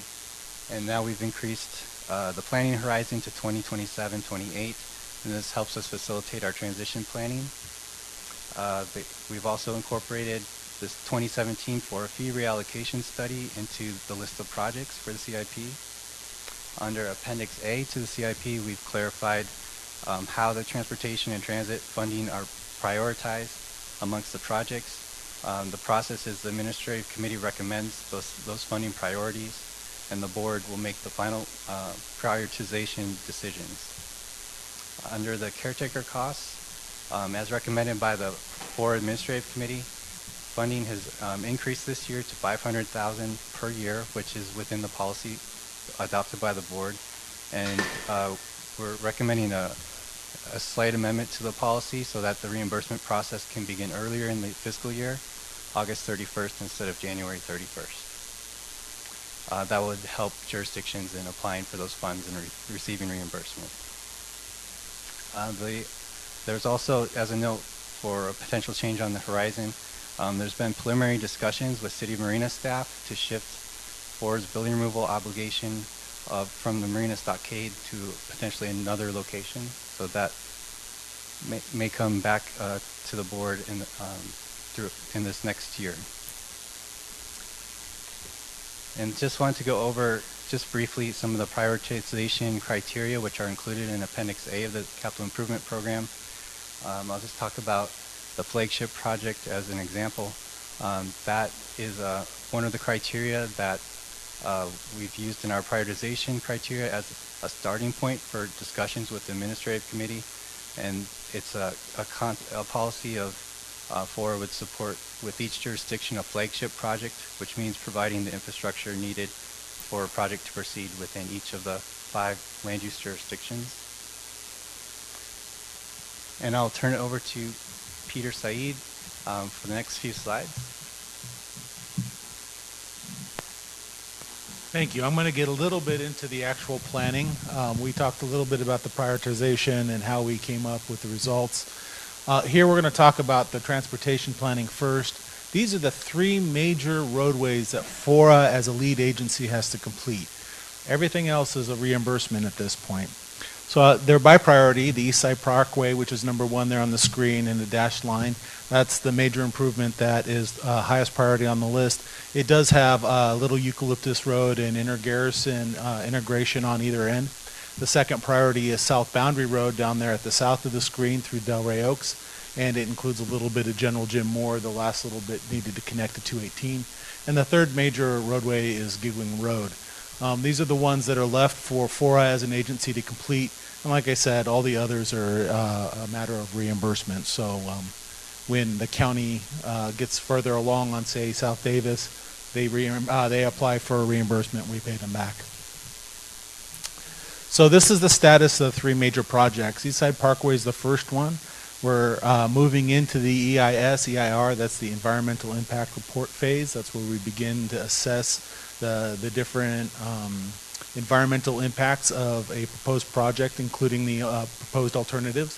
We're starting on in that, and by the middle of 2018-2019, we expect to be wrapped up with that, and then to move into the structural design, hoping to get into the implementation in the 2020 range.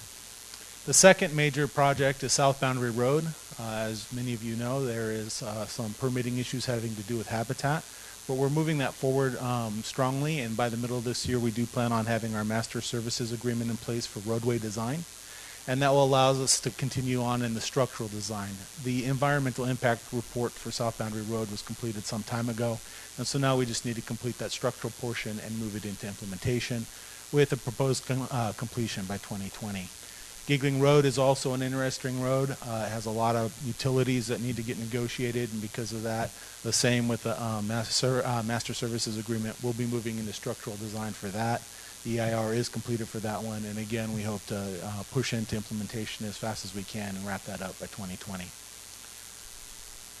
So that's the transportation. I'm going to move into the building removal component. We've got 4 major building removals items set for us as staff by the board. The first was the East Garrison project. That's been retired. We put $2.1 million towards that. The second was dunes at the Monterey Bay. There has been some discussion about the details of this, but the big picture at this point is that we put $22 million in cash towards that project, and we've put the rest in land sale credits. There's ongoing discussions happening with that, but most of that has been transferred to Marina Community Partners. The 2 remaining building projects are Seaside Surplus 2. We have a $5 million or so cash obligation remaining. It was set at 5.4, but we've put about $500,000 into that this year. We got a lot of the hazardous material mapped, and we're looking at getting the engineering on board for that. And then the Marina Stockade, and there's a requirement to take that building down, and we've been estimating about $2.2 million to take that down. We've also got our industrial hygienist out mapping the hazmat in that building as we speak. So the 2 major projects here, timeline-wise, are Surplus 2. There's 27 buildings there. We're currently putting together the design and bid package. That basically means engineering drawings. I can get into all those details for you if you want on the side. We hope to be in bid by the end of 2017, 2018, and be taking down as many buildings as we can get down between now and 2019. The end of 2019. The same with Marina Stockade. We're moving forward on the design and bid documents. There is the possibility that Marina would want to do something else with this particular program, but we haven't had anything in concrete yet. And once we get that, we'll be able to tell you what the implementation status is at a future date. But those are our 2 projects. We're moving them forward, and I'm very happy to be involved. And we'll move that on to Jonathan again for the fee reallocation study with TAMSI. moving on to the second component of the presentation, is the 2017 FORA fee reallocation study. And just a note that comes from the base reuse plan that established a fair share financing program where FORA would fund its fair share of on-site, off-site, and regional roadway networks in coordination with TAMC. And just as further background, in 1997 there was the Corridor Transportation Study, which took on a subset of the regional projects along with on-site and off-site projects along Corridor. In 2005 there was a FORA fee reallocation study that adjusted the list of projects that are FORA's obligation, and it was based on updated land use and roadway information. And then in 2012, FORA and the jurisdictions entered into implementation agreement amendments and capped FORA's obligation for transportation and transit at $112 million. It allows for CCI indexing, so that number has increased over the years. And just some background on the allocation study itself. So there was identified need for us to conduct the FORA fee reallocation study. Since the last one was in 2005, that was 12 years. And over these 12 years, there's been changes in land use assumptions, changes in existing conditions, and also TAMC has a new regional transportation plan, and FORA needs to coordinate with their projects so that we stay on track with each other. The FORA 2014 Capital Improvement Program Biennial Fee Review also recommended that we conduct this reallocation study. To coordinate this work, FORA entered into a reimbursement agreement with TAMC. TAMC took on project management, hired Kimley Horn to conduct the modeling work, and we're presenting those results to you today. So this is the FORA Transportation Network. This is the Build Alternative CIP scenario. The difference between the current FORA CIP that was adopted last year and the Build Alternative CIP are two components that have been offered by the jurisdictions and adopted through consensus with the Administrative Committee. Was the Second Avenue extension, now called the Del Monte Boulevard extension in Marina. That's the far northern project identified as number 1 on the screen. And then number 23 is a Highway 1 widening. That definition or description of the project has broadened to include transit elements as well as intersection improvements at Fremont Boulevard and Seaside. So there's more flexibility in the funds that FORA allocates for that project. So part of the study was to update the land use. So Kimley Horn and Associates received the most recent information on FORA's capital improvement program on development forecasts. And then it also looked at, which follows the DRIMP, the Development Resource and Management Plan of the Base Reuse Plan, which caps development on Corridor to 6,160 housing units. So the land use assumptions were updated for this modeling work. Kimley Horn used the AMBAG Regional Transportation Demand Model.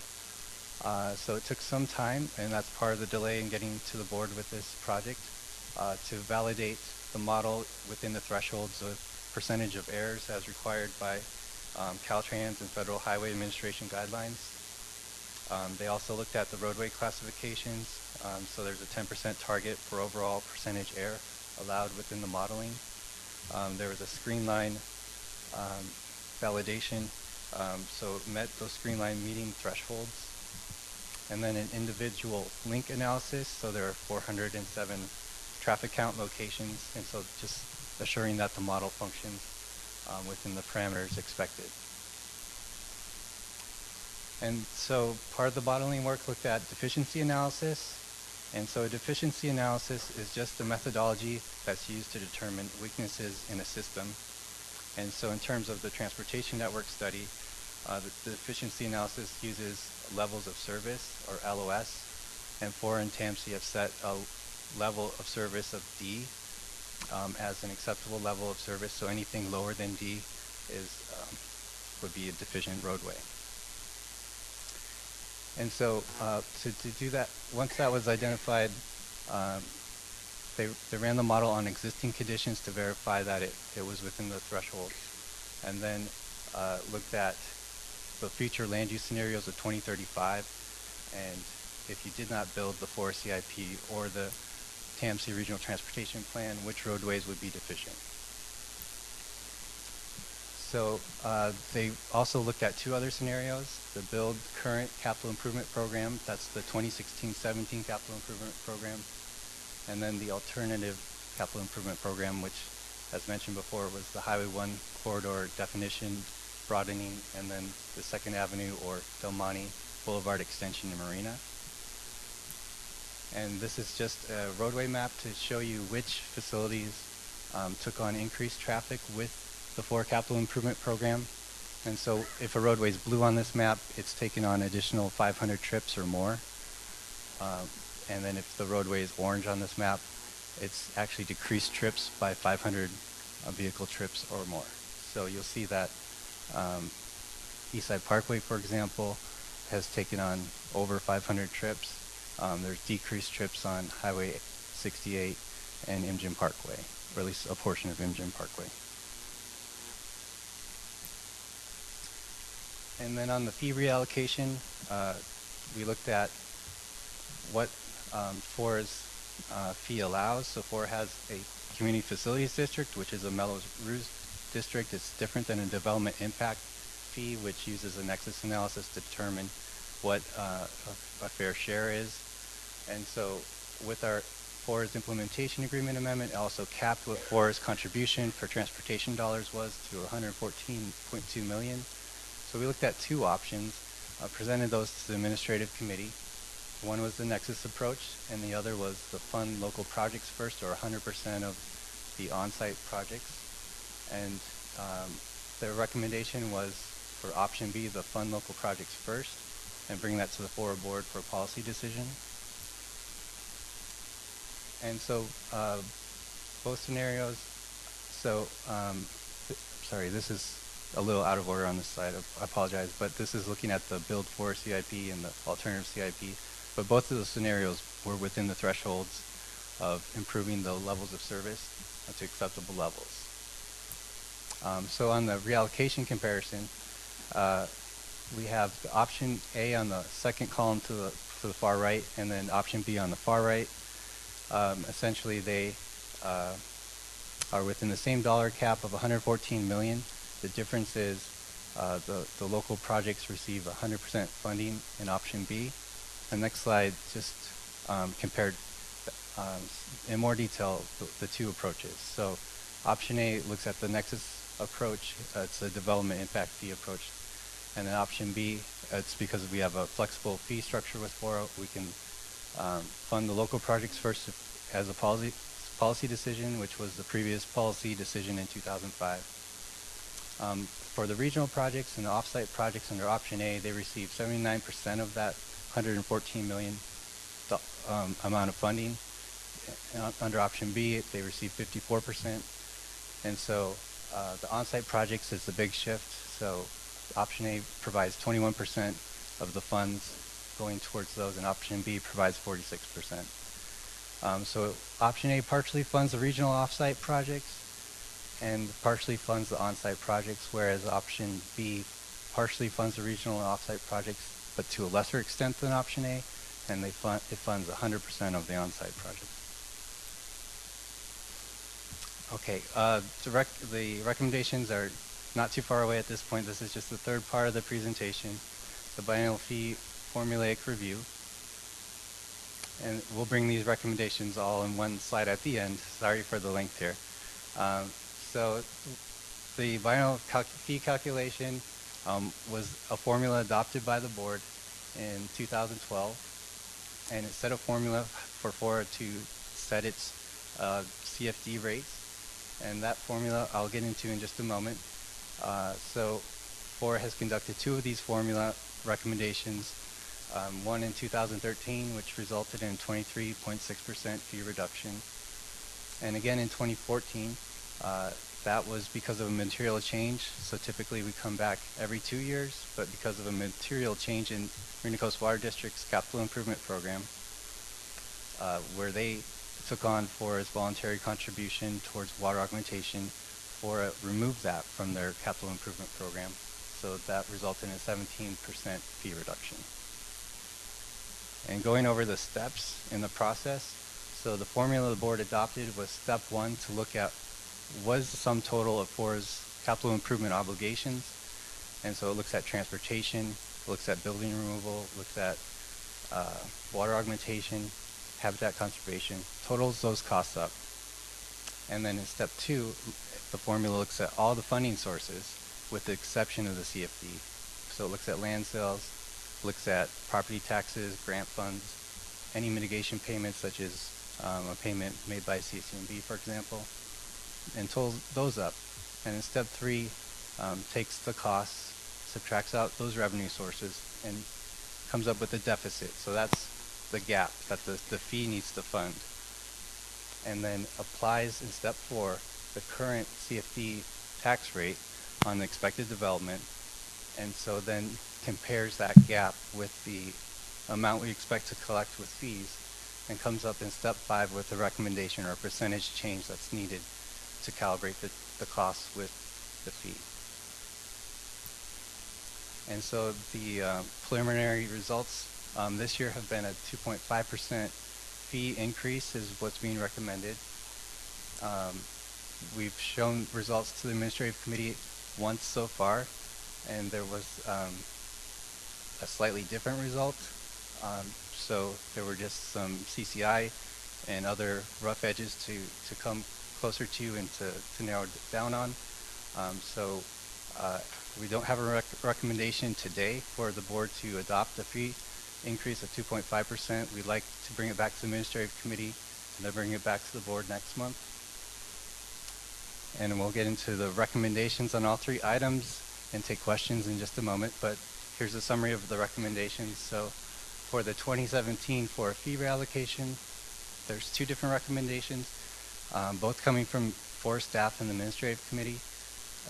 So the first recommendation is to approve option B, fund the local transportation projects first as the updated CIP transportation baseline. And then the second recommendation is for the board to accept the 2017 FORA fee reallocation study as submitted by Transportation Agency for Monterey County. And then the second item, the biennial fee review report, is just to receive the report and provide any direction to staff regarding this draft fee review that's been prepared by our consultant Economic Planning Systems. And then the final item for consideration is the CIP adoption. So the request from the recommendation is to the board receive the report and provide direction regarding adoption of the CIP. And I'm available for any questions. Thank you. Thank you, Jonathan. Any questions from board members at this point? Yes, Mr. Hoffa.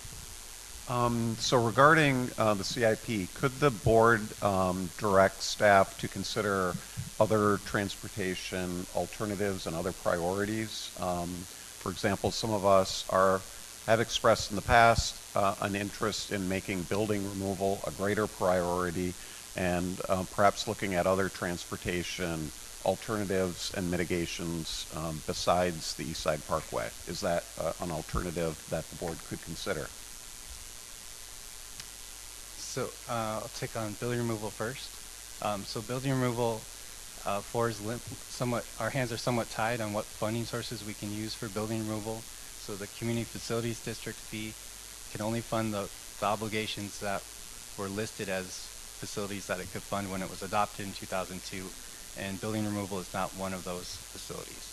So we can use land sales, we can use property tax dollars. If we can get grants, we could use those, but we don't have the ability to use Community Facilities District fees for building removal.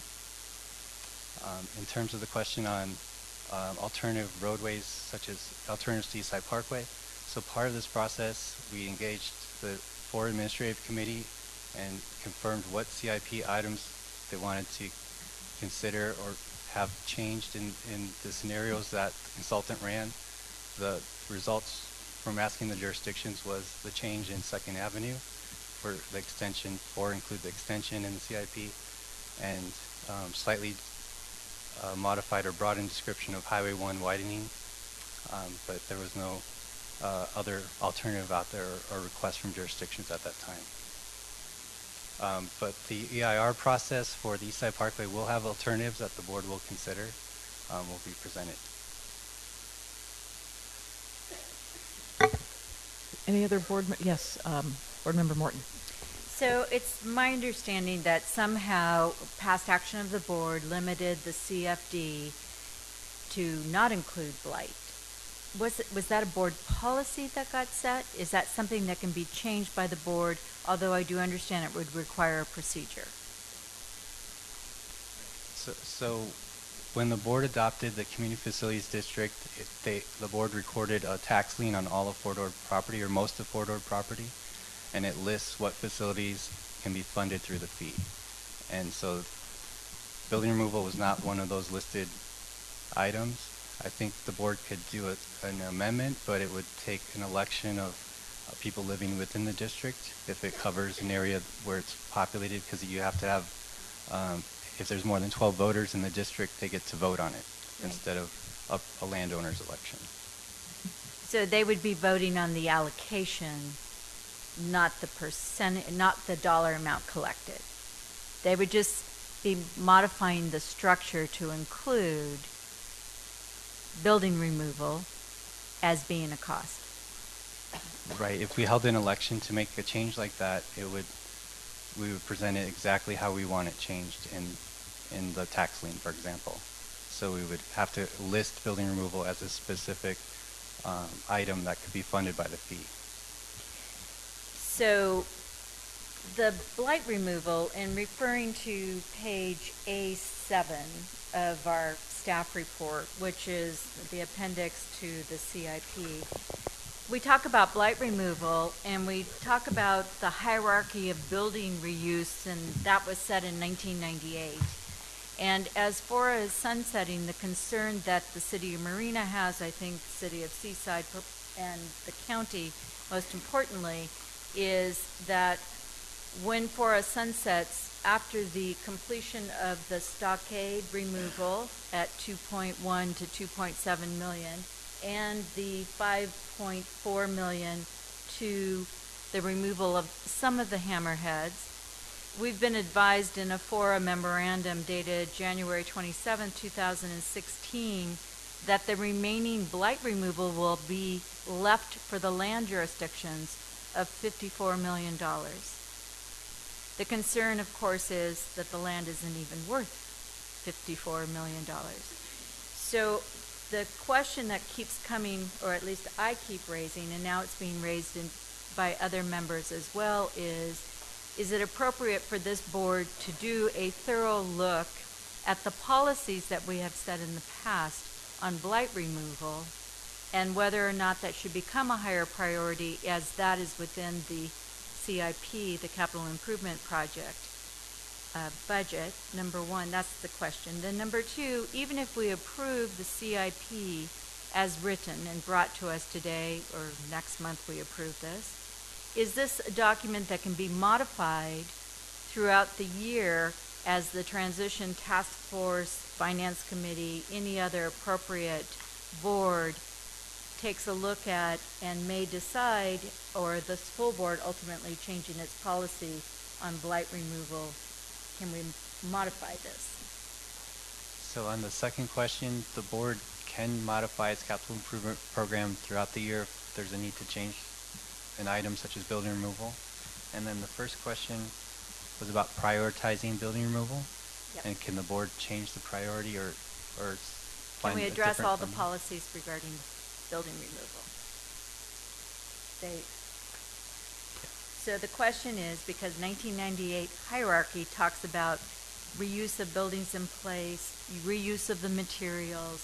We have what we thought we were going to be able to use are wood barracks that in 2017 we realized that that probably is not feasible, both because of the research everybody has done on the hazmat materials, etc., that our policy may very well be obsolete, inapplicable. What percentage of the materials can we reuse? I think we have answers now that may make these policies not really effective towards that $54 million paycheck. So staff or a committee could be referred the task of reviewing FORA's building removal program if that's the wish of the board.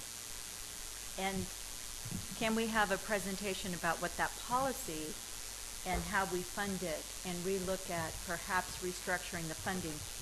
And I premise that upon my understanding that it's board policy that land sale proceeds get applied to building removal first, secondarily to the capital improvement program mitigations, if there were any excess money. These are all policies, and the board could direct staff to bring those policies back for your review. I believe you have the right to change mid-year, mid-month. If you, with specifics about the individual building sites, I don't think that particular one may not even rise to policy level. That I'm not worried about. But the level and the scale of what's done has a significant financial impact. How you apply those resources are all your decision. The hierarchy of building reuse, that might not be as productive as how do we solve the problem from policies. We might just throw that away, is my point, and address the current state of information with the current state of the problem. That's what I'm trying to get back. And then for the board to understand what are its parameters to try to problem solve with the creation of an appropriate policy under the today's circumstances, with the hope that we might get something accomplished between now and 2020. That's my goal. Some of those, we want to try to give you a fair answer, but I don't want to give I want to be clear now and today. It would be very difficult to make the adjustment to have mellow roost fees now apply because you have this whole other formulaic approach. So there are some tough things that you'd have to address, but we have no problem providing you with the policy points of decision and how they might be made. And we've struggled with this because we have once or twice come up with what we thought were more innovative ways of addressing this, and they fell by the wayside, but we can always take another shot. We do have the discretion, perhaps, is our collected real property taxes, other funding mechanisms, funding sources that appeared in earlier slides on our budget, to direct those to building removal. Would that be correct? I believe that, as far as I can tell, you are flexible with respect to land sale revenues and the FORA share property tax revenues, and can make the decision how you want to apply those. The same would be true for other franchise and membership fees. They're much more universally applied. It's the capital improvement program portion that's the community facilities district that specifically was outlined to pay for environmental mitigations, and that was part of how the Sierra Club looks at us meeting our obligations under CEQA. Okay. But all of these, the building blight removal is within the CIP budget. And what we've allocated so far is roughly $8 million for completion. And we're trying to address that because this priority and what we're structuring is in front of us. So that's why I'm raising these questions currently. Right, if I may, Chair, the FORA board made a decision 15 years ago, actually, that not only would the Fort Ord Reuse Authority include in all of its transaction worksheets and as part of our implementation agreements and the fair share and all of that, how we analyze and value property, FORA would recognize, as the jurisdictions would, that the individual property valuations are reduced by the amount it takes to remove buildings on property. So FORA already contributes and recognizes there's a cost associated with that. So we take less in what the fair market value is of land, because we deduct what the cost of building removal is. Then FORA also chose to add roughly $80 million more to assist jurisdictions of Marina, Seaside, and the county with what we thought was an additional burden of building removal. But at the time, the FORA board determined they could not afford more than portions of that. So in each community, the FORA board provided portions of that under that subsidy. So what you're asking the FORA board to look at now would be, were those portions big enough? that's how I would characterize the policy question. Can we add to FORA's additional input to the building removal and still afford it? Are there any other questions from the board? Mr. Edelman. Yeah, just to rephrase, to build on Director Morton's question and to rephrase what I think our executive officer said, we have a limited amount of funds. We have millions of dollars, but a limited amount of funds in FORA. We have CalPERS liability payoff responsibilities before that goes away. I'm sure the non-land use jurisdictions want this paid off, so they're not going to have a continuing drain on their treasury. We have transportation networks have to be built. I do agree we need to get rid of the blight as much as we can, but it's a zero-sum game. So I would ask that the staff, when they bring back alternatives to eliminate the blight, which I fully support, we look at the impact of the shifting of funds from all the other priorities we have, so that we have a full picture of what the impacts are on all of our responsibilities. Ms. Park? Thank you, Mr. Chair. Just a couple questions.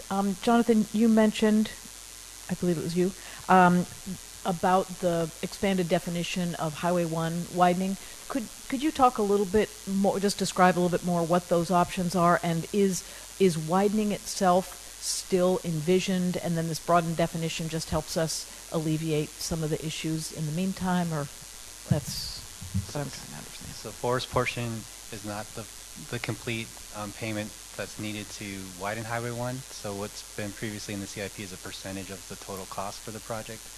And so the description has just been broadened to include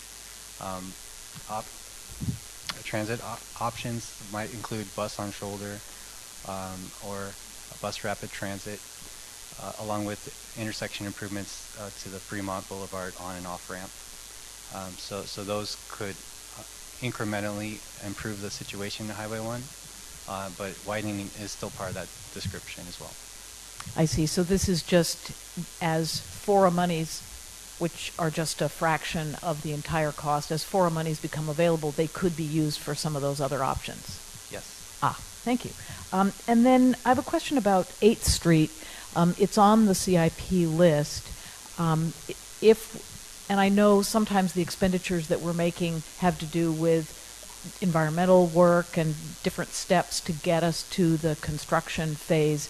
If we were able to spend more money sooner on the 8th Street improvements around CSUMB, would the actual construction phase be able to happen sooner? Since that's a reimbursement with Marina, we'd have to check in with City Marina's capital improvement staff to confirm that. But assuming that they've done all their environmental compliance documents and design documents, that could occur. Okay. It looks on the schedule, it looks as though some of those things are happening. There, $375,000 this coming year, $500,000 the next year, and we don't get to construction, it looks like, until 2021 and 2022. So, okay, well, we'll check with Marina. And then you mentioned the EIR for the East Side Road. I just want to verify that you're planning to bring some of the project options and alternatives to this board, so we have a chance to weigh in and see them. As part of the project schedule, we'd like to present to the board project objectives and goals for feedback before we proceed to the stakeholder, the meeting, the scoping meeting with stakeholders or in the public. Great, and that would be our opportunity to weigh in, or? Yes. Yeah. All right, great, thank you. Any other questions for staff? Mr. Hoffa. So when we look at other options to address the transit needs, I would like to suggest we consider the possibility of improving 8th Avenue and Inner Garrison as an alternative. I know there's concerns about traffic from University on Inner Garrison from University housing, but I think that could be addressed with a bike and pedestrian path that would be much less expensive, improvements to the traffic flow along there. The new roundabout at that intersection is really working very, very well, and I just hope we consider that as an alternative. Any other questions? Any questions from the public? Oh, I did have one, just one. George Riley, I have comment basically on your life cycle, FORA's termination date. It seems to me you ought to be doing as much as you can to get as much flexibility as you can in the immediate future so that you can accomplish as much as you can in the shortest time frame that you can, so that you have at least a legacy, whether you continue or not, but have that legacy sooner rather than later. One specific recommendation I'd hope you could do is, if you need to do that, have an election on the Community Facilities District in order to allow building removal to be an opportunity cost. And if you do that, at least you're creating more flexibility for yourselves. I don't know exactly how that election would run or when, but it is true that Monterey County is using mail ballots these days, and so the cost of the election may be quite affordable and may be quite efficient and could be done sooner rather than a regular election, which the next one is scheduled in June 2018. But I do think if you at least look at how that might work, you might have a more flexible approach to your budget, and at least to remove dilapidated buildings. Thank you. Any other public comment? Ms. Morton? Just going to what Director Hoffa just had talked about, at page 58 of the staff report on this item, one of the things that's listed here is clarification of CIP transportation transit funding prioritization process, that the admin committee recommended a prioritization, which is what's in front of us, but it's the board makes the final prioritization decision. And so, but it doesn't lay out the procedure, and to address further, the City of Marina, our admin representative, Lane Long, voted no against option B as not fulfilling the needs of the City of Marina in its current build on the land first, build on the interior first, and ignore the off-site roads completely. And we wanted to readdress that and to prioritize appropriately. To Director Hoffa's indication about the 8th Street, we as a city see that as a very high priority in the City of Marina, in its nexus with CSUMB, especially because since the roads were planned and the East Side Road was planned, the multimodal corridor has shifted to 2nd Avenue. The housing plans at CSUMB have moved forward further northward to Promontory, that there are many, many different scenarios that exist since we've set these road priorities in the past. And I get that they're looked at, but I would like the board to be able to make that decision since it's within our authority, and I don't think we have sufficient information in front of at least me as a director, and thank you, Alan Hoffa, for nodding your head in agreement, but sufficient information in front of us to prioritize. Is there any other comment? Yes, sir. Well, I just want to sort of note for the record that we're not in favor of maintaining Inter-Garrison Road as a transportation, throughway to our campus. We look forward to FORA continuing to improve the roadways here so that we can eventually have territorial integrity in our campus, because we anticipate over the years to grow, and that just cuts right through our campus. So we wouldn't be in favor of that. Okay, so yes. I'd like to make a motion that we approve the CIP. I'd also like to include in that motion that there be direction to staff to come back to the board for discussion, some of these issues on blight removal, how we can make it, move a little more aggressively, whether it's on funding or, what all those options might be. And then also some further discussion on what's possible with the 8th Street improvements. And I'm also interested in some of the Highway 1 impacts as well. And also maybe for new board members to really go through and describe, we list what these names, but so that all the board members can understand what these projects are, kind of, allocate 45 minutes or an hour for that discussion and that information. I'll second that. Okay, there's a motion and a second. Is there any further discussion? All those in favor? Aye. Opposed? Motion carries unanimously. On the question of the approved option B fund, you made no mention of that. Did you want to include that? Since it's revisable. Yes. While you have not accepted the FORA fee allocation committee as submitted or approved option B, by approving the CIP the way you did, it is informed by and essentially follows option B. It probably would be appropriate for you to be on the record accepting the report.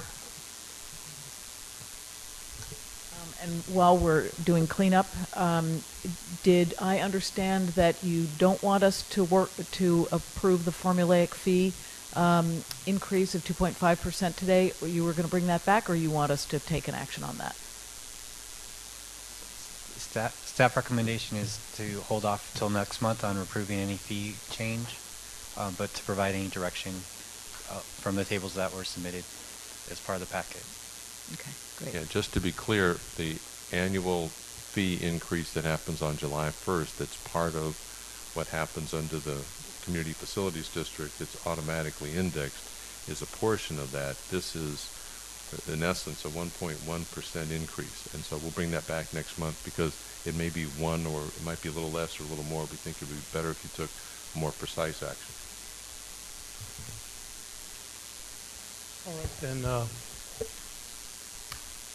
we didn't vote yet? Okay, all those in favor? I think we maybe need a motion too. I'm not sure on What are we voting Oh, on? option I thought B, you made, I right? thought you made a motion. No, I think we voted Oh. on that. Okay, I think we're done. yeah, I think we're done on this one. Okay, so Ms. before we Dodd, can... I'm sorry, Yes, Mr. go Chair, ahead. I move that we approve option B. I'm not sure we actually did that, and I think Yeah. we need clarity on that. That's what I Okay. heard from the executive. Okay, there's a motion on option B. Is there a second? And Yeah. Okay. I'll second that. Okay. I think we're all together now. Is there any more discussion? Just the city of Marina does not agree with option B. So as to accepting option B, I will be voting no, but I look forward to a full discussion on the prioritization. And if I'm persuaded, we might end up doing that. But until that happens, I'm opposing. Okay, any other discussion? Seeing none, all those in favor? Aye. Opposed? I'm a no, I'm a no, I'm a no. one no. Oh, no. Two noes. Okay, I want to go home too. before we can continue with any other business, we have to extend the meeting, so I need a motion to that effect. How much more do we have? I would make a motion that we go directly to number 9 and put over the other matters that are on the agenda to the next meeting in June unless they have to be addressed today. Peter, the Regional Urban Water Augmentation Project, there's some deadlines that are specific, and I want to make sure the board's aware of those that have to do with the budget. The question was posed as to whether or not we need to move that item forward today. Yes, for the MCWD, considering the resolutions, they should be moved forward today. We received MCWD's proposed budget March 13th. Contractually, we have 3 months to approve that. If there is not a unanimous vote today, it will have to go to June, the next June meeting, which will be just slightly before that 3-month deadline. The RUA pipeline agreement update can be delayed. I will remove my motion and let someone else make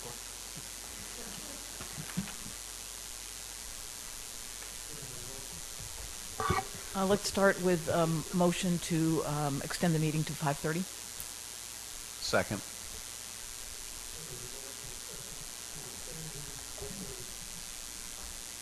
All those in favor?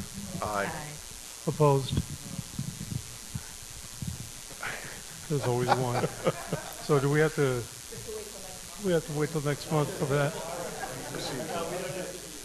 I know. I don't think that one's the only. Yeah. So the one time critical sensitive item is the proposed budget.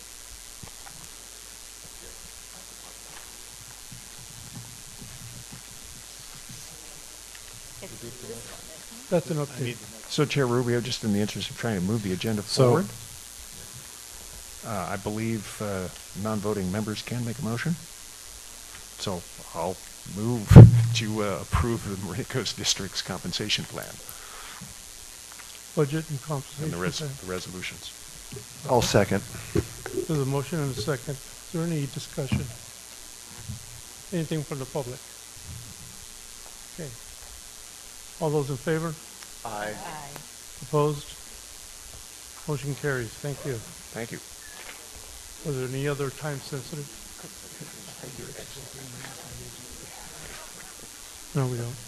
So in the interest of time, I'm going to get moving forward on this. I'm going to do a little bit of background and history, and this is for the benefit of those who might not be very familiar with MCWD. Peter, unnecessary. We just. Oh, okay. Rock and roll. No. Can we table that until next month? Are we going to do that or no? All right. Motion was made by, Second last one, we're done, right? Public comment? and seconded by Jerry. We're not going to.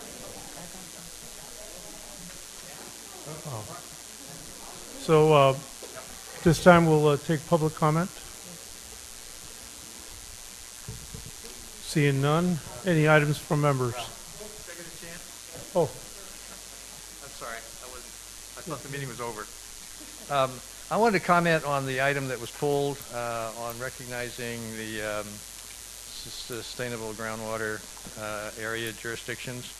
I encourage this board to look particularly at how to simplify your future, not make it more complex. And I urge you to figure out ways to confirm what you historically have supported and what is already in place regarding Marina Coast, and don't set up a structure that requires continued monitoring or evaluation or cross comparisons and so on. You can do this by supporting and ultimately a decision that would be made to support the Marina Coast Water District designation as a sustainable groundwater agency and its boundaries. I just urge you to try to find a simplified way to approach these issues and not just follow either legal complications, or maybe the arguments are there.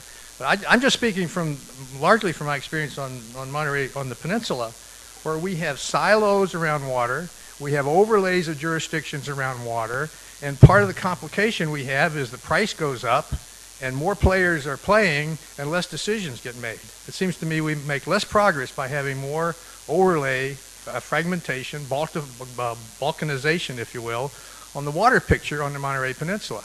I just encourage you to avoid that to every way you can around FORA's responsibility going forward. And you can do that by recognizing, I think, and hopefully it succeeds, in getting Marina Coast Water District and following the recommendation that was made by your administrative committee. Thank you. Any other public comment? Okay, items from the board. Seeing none, we stand adjourned.